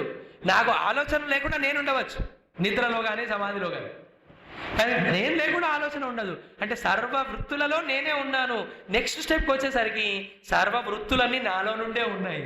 దేర్ఫోర్ ఆ వృత్తులు కూడా నేనే అనే స్థితి. అంటే ఉదాహరణ ఎలా ఈ గీతలోని శ్లోకాలలో భక్తి వేదాంతం 2 చెబుతారో ఒక ఐడియా ఇవ్వడం జరిగింది. ఇక్కడ మనం coming to the point, who is that ప్రభా? Very important topic is going on. Please somebody at least remove his shoe. కృష్ణుడు అంత ఏకాగ్రత మనకి లేదు, మీరు అర్జునుడై ఉండొచ్చేమో కానీ. సో మయా తతమిదం సర్వం జగత్, అంటే నా ద్వారా ఈ జగత్తు చరాచరము కూడా వ్యాపించున్నది. నువ్వు ఇంతే ఉన్నావుగా, ఈ జగత్తుతో ఎలా వ్యాపించున్నావయ్యా అంటే నీకు 2వ అధ్యాయంలో గుర్తుందా? అక్కడే చెప్పానని రివైజ్ చేస్తూ అవ్యక్తమూర్తినా అని చెప్తున్నాడు. అంటే నీకు కనిపిస్తున్న నామరూపాలైన వ్యక్త రూపంతో నువ్వు చూస్తే నేను లేను. నామరూపాల లోపల సత్స్వరూపముగా చిత్స్వరూపంగా ఏ వెలుగైతే ఉన్నదో, ఏ సత్తానైతే ఉన్నదో ఆ రూపంతో నేను ఈ జగత్తులో అంతా వ్యాపించి ఉన్నాను. అంటే పరమాత్మ లేడు, ఒక్క జగత్తువే ఉన్నది అనే అజ్ఞాన దశలో నుంచి జ్ఞాన దశలో మొదటి స్టెప్ ఏమిటంటే, ఎస్ నామరూపములు జగత్తునకు సంబంధించినవే నేను ఒప్పుకుంటా. బట్ ప్రతి నామరూపం వెనకాల సూక్ష్మంగా మీరు వెళితే మూల కారణం ఏంటి? మూల కారణం ఒకటే అని తెలిసిపోతుంది. అదే సత్ అండ్ చిత్తు, అదే నేను. అది లేకుంటే ప్రపంచమే లేదు. ఆ సచ్చిత్ అనే నేను ద్వారానే ఈ జగత్తంతా వ్యాపించి ఉన్నది. అందుకే చెప్పాం ఇది చాలా సబ్లైమ్ నాలెడ్జ్. ఈ కృష్ణుడు ఇస్తున్న జ్ఞానం పట్ల అసూయ లేకుండా తెలుసుకోవాలని శ్రద్ధ ఉంటే అర్థమవుతుంది. సో మయా తదమిదం సర్వం జగత్ అవ్యక్తమూర్తినా అని వింటూ ఆ లేని పరమాత్మ జగత్తులో కనిపించకుండా ఉన్నాడు, సత్తా స్ఫురణ రూపంలో ఉన్నాడు అని యాక్సెప్ట్ చేయడం మొదలు పెడుతూ అదే విధంగా మనము ఉపాసన చేస్తూ ఉంటాము. ఇన్ఫ్యాక్ట్ ఈ విషయాన్ని యాక్సెప్ట్ చేస్తూ కనిపిస్తున్న ప్రతి దాంట్లో కనబడకుండా పరమాత్మ ఉన్నాడు కనుక కనిపిస్తున్న వాటితో వ్యవహారం చేస్తూ కనబడని పరమాత్మకు నమస్కారం చేయడమే ఉపాసన.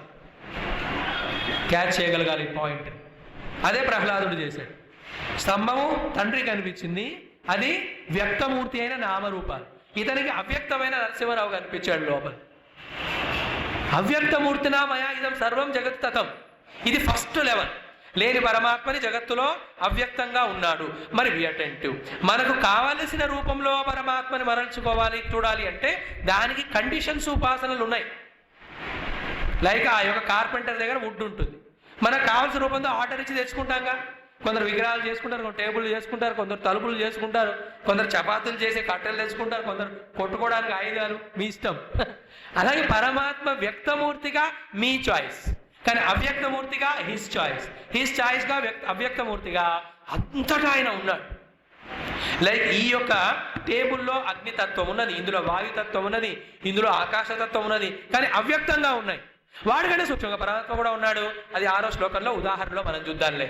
సో మయా తతమిదం సర్వం జగత్ అవ్యక్తమూర్తినా. ఇది కొంచెం విని, కొంచెం స్వీకరించి, కొంచెం ప్రాక్టీస్ చేసి yes I'm little bit accepting అనే స్థితికి వచ్చాక 2వ లెవెల్కి మనం తీసుకెళ్తాడు. 2వ లైన్లో ఏమిటది? మత్స్థాని సర్వభూతాని అన్నాడు లేదా? అంటే అన్ని నాలో ఉన్నాయి. సో నా ద్వారా అంతటా వ్యాపించి, నా ద్వారా అన్ని వ్యాపించి ఉన్నాయి అనే మొదటి దాంట్లో అన్ని ఇంపార్టెంట్, నేను సెకండరీ. ఈ 2వ సెంటెన్స్కి వచ్చేసరికి మత్స్థాని సర్వభూతానిలో నేను ఇంపార్టెంట్, అవి సెకండరీ. అవన్నీ నాలో ఉన్నాయి. జాగ్రత్తగా వినాలి, అంతే కదా. ఇప్పుడు బంగారం ఎగ్జాంపుల్ తీసుకుంటే అన్ని బంగారు ఆభరణాలలో బంగారం అవ్యక్తంగా వ్యాపించిందా లేదా? అన్ని అలలలో నీళ్లు వ్యాపించి ఉన్నాయా లేదా? మరి నీళ్లు అవ్యక్తం ఎందుకు? నీళ్లకు అవ్యక్తం కాదు, నీళ్లు మనం అలలు చూస్తున్నా మనకు అవ్యక్తం. బంగారం అవ్యక్తమా? అది ఎప్పుడు వ్యక్తమే కనిపిస్తుంది దానికి. బంగారం పైన నగలను చూస్తున్న మనకి బంగారం అవ్యక్తమైంది. చూస్తే అదే వ్యక్తం, నగలు ఎక్కడున్నాయి? మనం మిషన్, అది 4వ స్టెప్. ముందు స్టెప్ బై స్టెప్ చూద్దాం. ఫస్ట్ ఏమిటి? మయా తతమిదం సర్వం జగత్ అవ్యక్తమూర్తిన. బంగారాభరణాలు ఉన్నాయి, బట్ అందులో అవ్యక్తంగా బంగారం కూడా ఉన్నది. 2వది మత్స్థాని సర్వభూతాని, అంటే అన్ని ఆభరణాలు బంగారంలో ఉన్నాయా లేదా? చెప్పండి. బంగారంలో ఎన్ని ఆభరణాలు ఉండొచ్చు? ఎన్ని ఉంటాయి? 1, 2, 3, 10, 20, 100, 200? ఎన్ని కోటాను కోట్ల ఆభరణాలను మీరు ఇమాజిన్ చేయగలరో అన్ని బంగారంలోనే ఉన్నట్ట కదా. మన ఇండియన్స్ కొందరు ముక్కుకి, వేలుకి, చెవుకి, చెయ్యికి, మెడకి, నడుముకి ఇన్నే బంగారు ఆభరణాలు పెట్టుకుంటారు. కొందరు ఫారినర్స్ చూడండి మీరు, వాడు నెత్తి కూడా పెట్టుకున్నాడా లేదా? ఇక్కడ కూడా పెట్టుకుంటాడు. వాడు ఎన్ని కావాలంటే అన్ని చేసుకో. బంగారు ఆభరణాలు అనంతంగా చేసుకోవచ్చు. మీరు రాబోయే కాలంలో ఎక్కడెక్కడ ఏం చేస్తారు మనకేం తెలుసు. అంటే పాస్ట్లో ఎన్ని ఆభరణాలు ఉన్నాయో, ప్రజెంట్లో ఎన్ని ఉన్నాయో, ఫ్యూచర్లో ఎన్ని రాబోతున్నాయో అన్ని బంగారంలో ఉన్నట్టే కదా. అంతేవిధంగా పాస్ట్లో ఎన్ని నామరూపాలు ఉన్నాయో, ఇప్పుడు ఎన్ని ఉన్నాయో, ఫ్యూచర్లో ఎన్ని రాబోతున్నాయో అవన్నీ కూడా ఆ యొక్క పరమాత్మలోనే ఉన్నాయి. లేక ముందు ఎన్ని కుండలు తయారయ్యాయో, ఇప్పుడు ఎన్ని ఉన్నాయో, తర్వాత ఎన్ని అవుతాయో అన్ని మట్టిలో ఉన్నట్టే. జాగ్రత్తగా గమనించాలి. అంటే దేని గురించి చెప్తున్నాడు ఇక్కడ? అవ్యక్తమైన సచ్చిత్ పరమాత్మ గురించి. అది 2లో ఆల్రెడీ టచ్ చేశారు. 8లో అక్షరం బ్రహ్మపరమం అని మనకు కొంచెం చెప్పాడు. 7లో కూడా కొంచెం టచ్ చేయడం జరిగింది. 13, 15లో మనకి ఇంకా విస్తారంగా చెబుతాడు. ఆ జ్ఞానాన్ని పొందుతూ ఈ భక్తిని కలిగి ఉండాలి, భక్తిని పొందుతూ జ్ఞానానికి ఆరాధన పొందాలి. భక్తి జ్ఞానం ద్వారా ఈ సంసారం నుండి మనం బయటికి రావాలి. తో మయా తదమిదం సర్వం ఒకటి. 2వది మత్స్థాని సర్వభూతాని. తో ఇక్కడ అటెన్షన్ ఆ యొక్క కంటైనర్ భగవాన్ పైన, నాట్ ద కంటెంట్. అన్ని నాలో ఉన్నాయి, అన్ని సైడ్ ఆ యొక్క అలలన్నిట్లో సముద్రం వ్యాపించి ఉన్నది. ఫస్ట్ 1. సముద్రంలోనే అలలన్నీ ఉన్నాయి. 2వది సముద్ర స్థితిని కూడా దాటండి. సముద్రం కూడా వ్యష్టి అయిన అల దృష్టితో సమష్టియే. బట్ సముద్రమునకు అలకు భిన్నమైనది 3వ వస్తువు ఉందా లేదా? ఏమిటది? నీళ్లు ఉన్నాయా లేదా? నీళ్ళలోనే సముద్రం ఉన్నది, అదే సమష్టి. సముద్రంలో అలలు ఉన్నాయి, అవన్నీ వ్యష్టి. సో విశ్వమంతా సముద్రం అనుకుంటే విశ్వంలోని జీవులంతా కూడా అలలు. బట్ అలలు, సముద్రం అన్ని చివరికి నీళ్లే. అదేవిధంగా ఇక్కడ 2వ స్టెప్లో అన్ని నాలో ఉన్నాయని చెప్తూ 3వ స్థితికి తీసుకెళ్తున్నాడు. ఏంటది? నచ మత్స్థాని భూతాని, మత్స్థాని సర్వభూతాని నచ అహం తేషు అవస్థిత. అవన్నీ నాలో ఉన్నాయి, బట్ నేను వాటిలో లేను. నేను వాటిలో లేనంటే అర్థం ఏంటి? ఈ నామరూపాలు ఏవైతే క్షణికమై తాత్కాలికమై మారుతూ ఉన్నాయో అవి మారుతూ ఉన్నప్పుడు ఆ మార్పు నన్ను అంటకుండా ఉన్నది, నేను ఆ మార్పులకు లోనవ్వట్లేదు కనుక నేను వాటి దుఃఖాలకి బాధలకి కారణము కాను బాధ్యుడి కాను, అవి పొందను కనుక వాటితో నాకు సంబంధం లేదు. నచ మత్స్థాని మత్స్థాని తరవుతాని నచాహం తేషు అవస్థిత. అంటే అందులో ఉంటూ కూడా వాటి ఉపాధులు వాటి లిమిటేషన్స్ నాకు టచ్ అవని మూడవ స్థితిలో నేను ఉంటా. సో ఇక్కడ చెప్పినట్టుగా అన్ని ఆభరణాలలో బంగారం వ్యాపించున్నది. రెండవది, బంగారంలో అన్ని ఆభరణాలు ఉన్నాయి. మూడవది బంగారంలో మూడవది ఏంటి? జాగ్రత్తగా వినాలి, సంబడి ఈస్ డిస్ట్రాక్టింగ్. మత్స్థాని సర్వభూతాని నచాహం తేషు అవస్థిత. అంటే ఈ ఆభరణ రూపములలో సత్య దృష్టితో చూస్తే బంగారం అక్కడ కండిషన్ అవ్వట్లేదు. మనం అనుకుంటున్నాం కనుక అది అలా కనిపిస్తుంది తప్ప నిజంగా ఎవరు? Who is that? మాయా, విఘ్నం. What is that? మయా తతవిధం సర్వం జగదవ్యక్తమూర్తిన మత్స్థాని సర్వభూతాని నచాహంతేషు. అదే కదా పరమాత్మ ఈ ప్రపంచంలో అన్నిట్లో వ్యాపించి ఉన్న వాటిలో జరుగుతున్న మార్పులు చేర్పులు తనను అంటకుండా నిర్లిప్తంగా ఉంటాడు కనుకనే ఏ అవతారంలో వచ్చి ఎన్ని కష్టాలు అనుభవిస్తున్నా ఆయన నవ్వుతూనే ఉంటాడు తప్ప మనలాగా కంప్లైంట్ చేస్తూ ఏడుస్తూ ఉండడు. అది మూడవ స్థితిలో వచ్చాడు కనుక ఏంటది? నచాహం తేషు అవస్థిత. దీన్ని మన గురుదేవులు చెప్పినప్పుడు 9వ అధ్యాయాన్ని ఈ సెంటెన్స్ అందరితో ఒక 3 సార్లు రిపీట్ చేయించేవారు. నేను కూడా చేయిస్తాను, ఇంటికి వెళ్ళి మీరు అందరు రిపీట్ చేయండి. ఇది ఇంగ్లీష్లో ఉంటుంది. చెప్పండి అందరూ. They are in me, I am not in them. They are in me, I am not in them. They are in me, I am not in them. ఇది ఒక్క మహావాక్యం మీకు వచ్చేసి రోజు ఒక మహావాక్యం చెప్పుకుంటున్నాం మనం. 7వ అధ్యాయంలో ఏం చెప్పాం? మామేవయే ప్రపద్యంతే మాయామేతాం తరంతి. కనీసం తే ఇదన్నా గుర్తుపెట్టుకోండి, తే అంటూనే ఉంటాం కదా జీవితం. 8వ అధ్యాయంలో ఏం చెప్పాం మనము?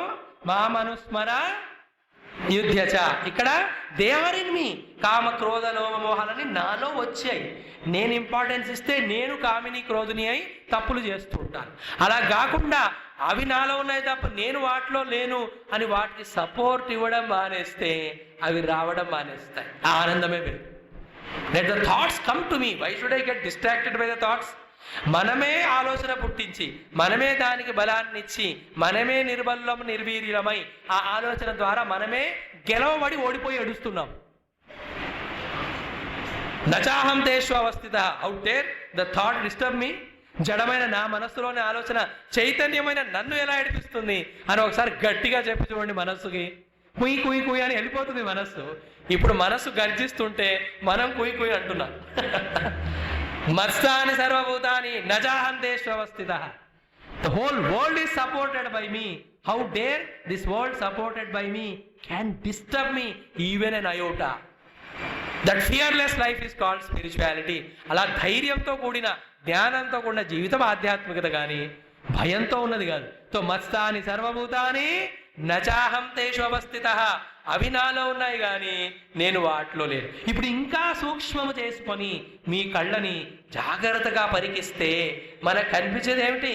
ఆది మధ్యాంతములో ఆ కుండలో అణువణువున ఆ బంగారు ఆవరణ అణువణువున కనిపించేది కేవలం బంగారమే కదా.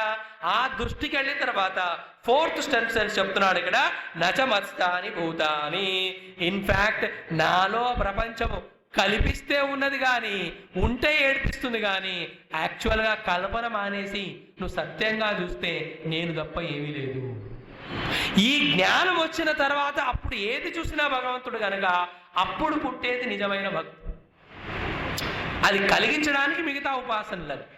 సో నా అవ్యక్త రూపంతో ప్రపంచమంతా వ్యాపించున్నది 1, అన్నీ నాలో ఉన్నాయి 2, నేను వాటిలో లేను 3, నాలో ఏమీ లేవు నేను తప్ప ఇది నా. నచమత్స్థాని భూతాని అంటే నచమత్స్థాని భూతాని అంటే ప్రపంచం అనేది గాయమైపోయింది అనుకోవద్దు. ఇక్కడ నాకంటే భిన్నంగా ప్రపంచం లేదు. అంటే పరమాణువులోకి భిన్నంగా గోడలు ఇవన్నీ ఏమి లేవుగా. ప్లాస్టిక్ మెటీరియల్లో ప్లాస్టిక్ భిన్నంగా వేరే ఏమీ లేదు. అలాగే ఇన్ని రకాల ద్రవ్యములతో ఈ ప్రపంచం ఏర్పడింది. ఎందుకంటే ఇన్ని ద్రవ్యాలతో చేస్తేనే ఇలా అవుతుంది, ఇలా అవుతేనే మనకు ఉపయోగపడుతుంది కనుక అలా ఇవ్వడం జరిగింది భగవంతుడి ద్వారా. అలా అయినంత మాత్రాన అయినా లైక్ ఆ వివిధ రకాలైన మట్టి, ప్లాస్టిక్ అనే ముడి సరుకు ఇన్ని రూపాలుగా మారినంత మాత్రాన దాని మూలం మారుతుందా? మారదు కదా. అదేవిధంగా పరమాత్మ ఇంతగా కనిపిస్తున్నా సత్యముగా తన స్వరూపాన్ని మాత్రం కోల్పోడు. అండ్ నచమత్స్థాని భూతాని మీన్స్ నాలో నాకంటే భిన్నంగా ఏముంది చెప్పండి? అసలు నేనే అన్నిగా ఉన్నాను. అదే గజేంద్రుడు చివరికి సర్వము తానయైన వాడెవడు వాణి ఆత్మభవుని ఈశ్వరునే శరణము వేడదన్. సర్వము తానైన వాడు అదేమిటి? ఇక్కడ చెప్పిన జ్ఞానం. ఆ జ్ఞానం అనుభవంలోకి రావడం ఏమిటి? వాణి ఆత్మభవుని. ఆత్మభవుడుగా ఆయన తెలుసుకున్నాడు కనుక ఆయన ఈశ్వరుడు అని తెలిసి భక్తి పరాకాష్ఠ స్థితికి చేరి నే శరణము వేడదన్ అన్నాడా లేదా? అది ఇదంతా ఒకటి. సో ఈ విధంగా కొద్దిగా మన బుద్ధిని వికసింపజేస్తూ ఉంటే కనిపించని చోటు ఉండదు పరమాత్మ. జడమా, చైతన్యమా, పాపమా, పుణ్యమా, దుర్మార్గుడా, సన్మార్గుడా, ఇవన్నీ టెంపరీగా మనం పెట్టుకున్న వ్యవహారానికి పేరు. అట్ ద హయ్యెస్ట్ లెవెల్లో he and he alone is there. గురువులు ఆ స్థితిలో ఉంటారు కనుక వాళ్ళకి ద్వేషించడానికి ఎవరు ఉంటారు ప్రపంచంలో. సో ఈ విధంగా ఈ 4 సెంటెన్స్లలో మెల్లిగా మన బుద్ధిని వికసింపజేస్తూ ఏదైతే జ్ఞానమును తాను ప్రామిస్ చేశాడో, ఏమిటా జ్ఞానము? తాను తప్ప అన్యము లేదు, మత్తపరతరం నాణ్యత్ కించిదస్తి ధనంజయ అని చెప్పాడే. ఆ జ్ఞానంలో కూర్చొని నువ్వు యుద్ధం చేసినా ఒకటే, చేయకున్నా ఒకటి. ఆ జ్ఞానం ఏది? మోక్షమేది. ఆ జ్ఞానం లేకుంటే నువ్వు యుద్ధం చేసినా బంధనమే, చేయకున్నా బంధనమే. మనం మొదటి క్లాస్ చెప్పుకున్నప్పుడు అప్పుడే డిస్కస్ చేశాం. మనం ఈ ప్రపంచంలో జరుగుతున్న ప్రతి ఒక్కటి ఖేలుగా లీలగా ఉంటే మనం ముక్తులం అవుతాం. ఎప్పుడు దీన్ని ఖేలుగా లీలగా చూస్తాము? ఈ జ్ఞానం మనకు అర్థమవుతుంది. అది లేకుంటే ఇది ఒక పెద్ద ప్రెస్టీజ్ అవుతుంది, ఇది ఒక పెద్ద ఇష్యూ అవుతుంది, పెద్ద కాంపిటీషన్స్ వస్తాయి, గెలవాలనే తపనలు ఉంటాయి, ఓడిపోతూ ఏడుస్తూనే ఉంటాం. ఇక్కడ పరమాత్మ గెలవడు, ఓడిపోడైనా ఆడుకుంటాడు. మనం గెలవాలనే ప్రయత్నంలో ఓడిపోతూనే ఉంటాం. ఈ జ్ఞానం లేదు కనుక. సో నజమత్స్థాని భూతాని అని చెప్పి పశ్యమే యోగం అండ్ ఐశ్వరం. ఇది నా యొక్క యోగా అండ్ ఐశ్వర్య స్థితి. అంటే ఏమి అవ్వకుండా ఒక బంగారు ముద్దగా నేను ఉంటాను. ఇది నా యోగ స్థితి. నాకు అవసరం వచ్చినప్పుడు, అవకాశం వచ్చినప్పుడు నేనే ఇన్ని ఆభరణాలుగా అవుతాను. అదే నా ఐశ్వర్యం. అంటే ఇక్కడ 9లో తాను చెప్తున్నది 10లో ఐశ్వర్యం చూపిస్తాడు, 11లో యోగం చూపిస్తాడు మనకి. ఇక్కడ ప్రామిస్ చేసి ఇక్కడ చూడబోతున్నాను. దాన్ని మనం ప్రాక్టీస్ చేస్తే అనుభవంలోకి వస్తుంది. సో భస్యమే యోగం ఐశ్వరం. దెన్ తనను ఇప్పుడు జగత్తు దృష్టిలో చెప్తున్నాడు. భూతభృత్ నచభూతస్థ మమ ఆత్మ భూత భావన. అంటే ఏమిటి?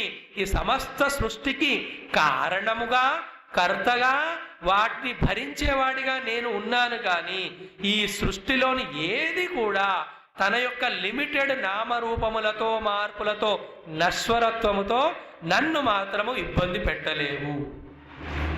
That highest knowledge. ఇది పరమాత్మ తన గురించి చెబుతూ అదే మనం మన లోపల కూడా అన్వయించుకోవాలి. నాకు ఇప్పటికి ఎన్నిసార్లు ఎన్ని దుఃఖాలు రాలా, బట్ నేను మాత్రం నిశ్చలంగా లేను. వచ్చాయి, వెళ్ళిపోయాయి. ఎన్ని సుఖాలు రాలేదు, ఎన్ని గౌరవాలు రాలేవు, ఎన్ని అవమానాలు రాలేవు, ఎన్ని జయాలు, ఎన్ని పరాజయాలు. They are all coming, going. ఎక్కడెక్కడైతే నేను ఇంపార్టెన్స్ ఇచ్చానో అవి నన్ను జీవుడిగా చేసి నన్ను బంధించాయి. అది తాత్కాలికమే. ఇప్పుడు నేను చూసుకుంటుంటే వాడికి నాకు సంబంధం లేదు కనుక అవి నన్ను బంధించట్లేదు. అంటే పరమాత్మ దృష్టితోనూ ఒకసారి చూద్దాం. నా రాముడు ఇష్టదైవము, నా కృష్ణుడు ఇష్టదైవము, నా శివుడు ఇష్టదైవము. నా ఉపాసనకి ఈ రూపంలో ఉన్నాడు కానీ అవ్యక్తంగా అంతటా ఉన్నాడు. కాబట్టి ఉపాసన కాలంలో ఈ రూపంలో ప్రాక్టీస్ చేసి ఇతనినే అంతటా ఉన్నాడుగా చూడాలి. అక్కడ చూడడానికి ఇది ప్రాక్టీస్ తప్ప ఇక్కడే దేవుడున్నాడు అక్కడ లేడు అనే నెగటివ్ ఛానల్లోకి మనం వెళ్తామే, దానికోసం కాదు. అంటే మనం ఉపాసన ఇస్తే దాన్ని కూడా ఎలా మిస్యూజ్ చేయాలో అంత విజ్డమ్ మనకున్నది. You practice that in this matti there is God, then the practice that wherever the mitti is there, there my God is. అందుకే రమణ మహర్షి చెప్తారు, జగత ఈషదీయుక్త సేవనం అష్టమూర్తి భృత దేవ పూజనం. అదే భూమి రాపవనలో వాయువు ఆల్రెడీ చెప్పాడుగా, అంతటా ఉన్నాడు. సో ఈ విధంగా భూతభృత్ నచభూతస్థ మమాత్మ భూత భావన అని చెప్తూ ఉదాహరణ చూడండి ఏమిస్తున్నారో. యథా ఆకాశస్థితో నిత్యం వాయు సర్వత్రగః మహాన్ తథా సర్వాణి భూతాని మత్స్థాని ఇది మెల్లిమెల్లిగా ఉపధారయ. ఆకాశం ఉంది కదా, ఇందులో వాయువు కనిపిస్తుంది కదా, మరి వాయువు సంచరిస్తుందా లేదా? మెల్లిగా కూడా వీస్తుంది, వాయువు వేగంగా కూడా వీస్తుంది. వాయువు మెల్లిగా వీస్తున్నప్పుడు ఆహ్లాదంగా కూడా ఉంటుంది, కొంచెం గట్టిగా వీస్తున్నప్పుడు వాయిస్తున్నట్టుగా ఉంటుంది, ఇంకా గట్టిగా వీస్తున్నప్పుడు ఇక్కడి నుంచి అక్కడ ఎగిరి పడతాం కూడా కదా. అలాగే ఆ వాయువు అక్కడ ఉన్న దుర్గంధాన్ని తీసుకొస్తుంది, సుగంధాన్ని కూడా తీసుకొస్తుంది. మరి ఈ వాయువు యొక్క సంచారం అంతా ఎక్కడ జరుగుతోంది? ఆకాశంలోనే కదా. అంటే ఆకాశంలో ఆకాశం యొక్క స్థూల రూపమైన వాయువు పుట్టి ఆ ఆకాశంలోనే సంచరిస్తూ ఆకాశాన్ని మాత్రం టచ్ చేస్తుందా? జాగ్రత్తగా వినాలి. ఈ యొక్క ఆకాశం అనే ఎగ్జాంపుల్ ఎవరైతే అర్థం చేసుకుంటారో వాళ్ళకి మెడిటేషన్ ఏంటో అర్థమవుతుంది. వాళ్ళకి పరమాత్మ సర్వత్రా వ్యాపించి ఉన్నాడు అనే విషయానికి ఉన్న స్థూలమైన అర్థం అప్పుడు వాళ్ళకి అర్థమవుతుంది. Till then they will not understand. It is such a subtle phenomena. అందుకే ఇందాక చెప్పాము, మనకున్న స్థూల బుద్ధితో చూస్తున్నాం కనుక మనకు కాన్సెప్ట్లు అర్థం అవ్వట్లా. కొంచెం బుద్ధిని సూక్ష్మం చేసుకోవాలి. ఎలా? శాస్త్రం చెప్పిన దాన్ని నమ్మి గురువు ఇచ్చిన ఉదాహరణ అండ్ విశ్లేషణ దృష్టితో ఆలోచిస్తే మనకు కూడా అది బోధపడుతుంది. ఆకాశంలో నుంచే పుట్టి ఆకాశంలోనే ఉంటూ అంతటా తిరుగుతుంది. ఇదంతా ఎవరి వల్ల? ఆకాశం ఇచ్చిన పర్మిషన్ వల్లనే కదా. అవకాశాలు ఆకాశ. బట్ ఇంత చేస్తూ కూడా వాయువు ఆకాశాన్ని టచ్ చేస్తుందా? టచ్ చేయడానికి ఛాన్సే లేదు. ఎందుకంటే ఆకాశము సూక్ష్మము, దానికంటే స్థూలం ఈ వాయు. వాయు కంటే స్థూలం అగ్ని, అగ్ని కంటే స్థూలం జలము, జలము కంటే స్థూలం పృథ్వీ. ఇలా పరంపరగా మిగతావన్నీ మనం ఎక్స్ప్లెయిన్ చేసుకోవచ్చు. సో యథా ఆకాశ స్థిత నిత్యం వాయు సర్వత్ర గహ మహాన్. అంతా సంచరిస్తుంది ఆకాశాన్ని టచ్ చేయకుండా. ఇన్ ద సేమ్ వే ఈ పరమాత్మ నుండే వచ్చిన ఈ జగత్తు, లైక్ నీళ్లలో నుండే పుట్టిన సమష్టి అనే సముద్రము, సముద్రంలో పుట్టిన వెష్టి అనే అలలు నీళ్లను డిస్టర్బ్ చేస్తాయా? అంటే అలా పుట్టినప్పుడు నీళ్లు పుడుతున్నాయా? అలా పెరుగుతున్నప్పుడు నీళ్లు పెరిగాయా? అలా చచ్చిపోయినప్పుడు నీళ్లు చచ్చిపోయాయా? చెప్పండి. సముద్రాలు నదులు ఇంకిపోయినప్పుడు నీళ్లు ఎక్కడా ఇంకిపోవు. నీళ్లు వాటికి కారణమైన H2+O2 రూపంలో పర్మనెంట్ గా ఉంటాయి. ఆ H2 అండ్ O2 అనేవి వాటికి కారణమైన సచ్చిత్ రూపంలో పర్మనెంట్ గా ఉంటాయి. ఇది కొంచెం సూక్ష్మము, చెబితే మళ్ళీ ఎక్స్ప్లెయిన్ చేసే టైం లేదు. తో యథా ఆకాశ స్థిత వాయు సర్వత్ర మహాన్ తథా సర్వాణి భూతాని మత్స్తాని. అంటే ఈ ప్రపంచం అంతా పరమాత్మనే కంటైనర్గా ఉండి ఆయనలో మనం కంటెంట్గా ఉన్నాం. అందుకే మొన్నటి రోజు చెప్పుకున్నప్పుడు కొంచెం టచ్ చేసాం మనం. ఈ శరీరము ఏర్పడడానికి కారణమైన అష్టదా ప్రకృతి ఆయననే, ఇందులో ఉన్న జీవభూత ప్రకృతి ఆయననే, ఆ జీవుడుగా రావడానికి కావాల్సిన చైతన్యము ఆయననే. ఆయనలోనే కదా మనం ఉన్నదంతా. కానీ ఏమవుతుంది తెలుసునా? ఈ స్థూల దేహంతో టూ మచ్ ఆఫ్ ఐడెంటిఫై అయి కేవలం ఈ దృష్టితోనే చూచుట అనే అలవాటు జన్మజన్మలుగా రావడం వలన ఇది వదలలేకపోతున్నాం మనం. కనుక సూక్ష్మమైన విషయం మనకి అర్థం కాదు. అందుకే ఆ గురువు దగ్గరికి వెళ్ళినప్పుడు కొన్ని ఏళ్ళు మన ద్వారా వివిధ రకాలైన ఉపచారాలు సేవలు చేస్తూ ఈ దేహ మనో తాదాత్మ్యములని మన నుండి ఫ్రీ చేస్తాడు. అప్పుడు అదీన సూక్ష్మ బుద్ధితో ఈ విషయాలు అర్థమవుతుంది. అండ్ వన్స్ ఇట్ క్లిక్స్, ఇది క్లిక్కే కదా. ప్రతి సైంటిస్ట్కి కూడా ఆ సైంటిఫిక్ ప్రిన్సిపల్ అనేది క్లిక్ అవడమే. వన్స్ ఒకసారి క్లిక్ అయింది అనుకోండి, everywhere you see that, everywhere you enjoy that. ఆ త్యాగరాజు లాంటి భక్తులకి అంతటా ఉన్న పరమాత్మ, ఆయనను సేవిస్తే వచ్చే ఆనందము అనే విషయం అలా క్లిక్ అయిపోయింది వాళ్ళకి. దేర్ ఆఫ్టర్ పరమ భక్తులుగా వాళ్ళు అనుక్షణం ఆనందంలోనే ఉన్నారు. మనమేమో ఏమిటి త్యాగరాజు గారు ఉల్లిపాయలు కోసినట్టు కళ్ళలో ఎప్పుడు నీళ్లు వస్తుంటాయి అని మన ఏడుపు. మన లెవెల్ కిచెనే కదా. అది తప్ప ఆనందంతో ప్రేమతో వచ్చే కన్నీళ్లు ఎన్ని జన్మలైందో మనకు వచ్చి. దౌర్భాగ్యం లైఫ్. మత్స్థాని సర్వభూతాని చెప్పి యథాకాశ స్థితో నిత్యం తథా సర్వాణి భూతాని మత్స్థాని ఇది ఉపధారయ. అంటే ఉప అంటే దగ్గరికి, ధారణ అంటే తీసుకొచ్చి కూర్చోబెట్టుకో. ఈ జ్ఞానాన్ని అసూయతో దూరం తోసేయకు. ఇది కృష్ణుడు ఎవరికో చెప్పినది, నాకు కాదు, నాకు అర్థం అవ్వట్లేదు, దాంతో నీకు లాభం లేదు, నాకు లాభం అనే భావంతో ఈ జ్ఞానాన్ని దూరం ఉంచావా 9వ అధ్యాయం మళ్ళీ రాదు. ఈ జ్ఞాన విషయాలు మళ్ళీ మనం కోరినప్పుడు అందవు. కనుక అసూయను పక్కన పెట్టి ఉపధారయ, ఇంటికెళ్ళి పాయింట్స్ రాసుకో. దీంట్లో ఉన్న నిజాన్ని ఒకసారి మననం చెయ్యి. ఈ అనుభవం నాకు రావాలని కోరిక కోరు, ప్రార్థన చెయ్యి, రోజు ప్రయత్నం చెయ్యి. ఈ జన్మలోనే నీకు వస్తుంది. ఉపధారయ అంటే అది. అంటే తండ్రి ఇచ్చినటువంటి 100 రూపాయలు పారేసుకొని అడుక్కుంటూ భోజనం తింటే ఎలా ఉంటుంది? దౌర్భాగ్యం, చాలా దుర్భాగం కదా. దౌర్భాగ్యం అంటే తిట్టు కాదు, అది దుర్భాగత్వము, అదృష్టం లేకపోవడం అని. ఆ 100 రూపాయలు జాగ్రత్తగా ఉంటే ఎంజాయ్ చేయొచ్చుగా. సర్వ జగత్తుకు తండ్రి అయిన పరమాత్మ ఇస్తున్న ఈ జ్ఞానం అనే దాన్ని పక్కన పెట్టి మన అజ్ఞానంతో అడుక్కుంటున్నాం. మనం వస్తువా సుఖమివ్వు అని, వ్యక్తి సుఖమివ్వు అని, ఏదో పరిస్థితి వచ్చి నన్ను సుఖపడుతుందని ఏడుస్తూనే ఉంటాం లైఫ్ అంతా. What a funny human life. On the other hand ఈ భక్తి జ్ఞానములలో రెవెల్ అవుతూ మనకు ఎక్సెసివ్గా ఉన్న ఆనందాన్ని అందరికీ పంచవచ్చు. అదే చిన్మయ మిషన్ యొక్క motto, giving maximum happiness to the maximum member for the maximum time. ఇది కేవలం జ్ఞానం ద్వారానే సంభవం కనుక, జ్ఞానం శాస్త్రంలో ఉంది కనుక శాస్త్ర జ్ఞానం ఇవ్వడమే చిన్మయ మిషన్ యొక్క లక్ష్యం. నౌ ఈ నెక్స్ట్ 4 శ్లోకాలలో పరమాత్మ తనకి ఈ సృష్టికి ఉన్న సంబంధాన్ని చెబుతున్నాడు. జ్ఞానం ఇవ్వడం జరిగింది. ఆ జ్ఞానంలో నిష్ట పొందిన వాళ్ళకి ముక్తి వస్తుంది. కానీ ఇన్నంత మాత్రాన జ్ఞానం రాదు మనకి. స్టిల్ మన క్వశ్చన్ ఈ కనిపిస్తున్న జగత్తు నుండే ఉంటుంది కనుక మళ్ళీ అక్కడి నుంచి మనం లాగుతూ ఉంటాడు. లైక్ పూజ చేస్తున్నప్పుడు ఒక్క నిమిషం ఓం అజాయ నమః చూస్తాం, మళ్ళీ మైండ్ ఎటు వెళ్ళిపోతుంది, మళ్ళీ లాగాలి. మయాతదమిదం సర్వం జగదవ్యక్తమూర్తిన బంగారం ఎగ్జాంపుల్, మట్టి ఎగ్జాంపుల్ అవన్నీ చెప్పినప్పుడు అర్థమైనట్టుగా ఉంటుంది. మళ్ళీ మైండ్ ప్రపంచంలోకి వెళ్ళిపోతుంది, ఆ నామరూపాల్లోకి వెళ్ళిపోతుంది. అంతలో పరమాత్మను మర్చిపోతాం. మళ్ళొక్కసారి గురువు మనని ఈ ప్రపంచంలోకి తానొచ్చి ఇదంతా కూడా మళ్ళీ ఆయన నుండి ఏర్పడిందని చెప్పి మన మనస్సుని మళ్ళీ జ్ఞానం వైపు తీసుకెళ్తాడు. ఇవి 4 శ్లోకాలు చదవండి అందరూ. సర్వభూతాని కౌంతేయ ప్రకృతిం యాంతి మామికాం కల్పక్షయే పునస్తాని కల్పాదౌ విసృజామ్యహం ప్రకృతిం స్వామవష్టభ్య విసృజామి పునః పునః భూతగ్రామమిమం కృత్స్నం అవశం ప్రకృతేర్వశాత్. ఆగండి. సో ఇక్కడ ఏం చెప్తున్నాడంటే, మీ కల్పనల వలన మీ జగత్తులను మీరెలా సృష్టించుకుంటున్నారో నేను కల్పన చేయడం వలన ఈ సమష్టి జగత్తు ఏర్పడింది. ఎప్పుడైతే ఈ యొక్క కల్పన నేను మానేస్తానో, మళ్ళీ సృష్టిని డిజాల్వ్ చేయాలనుకుంటున్నానో, అప్పుడు ఇవన్నీ కూడా నా ప్రకృతిలోకి వచ్చేస్తాయి.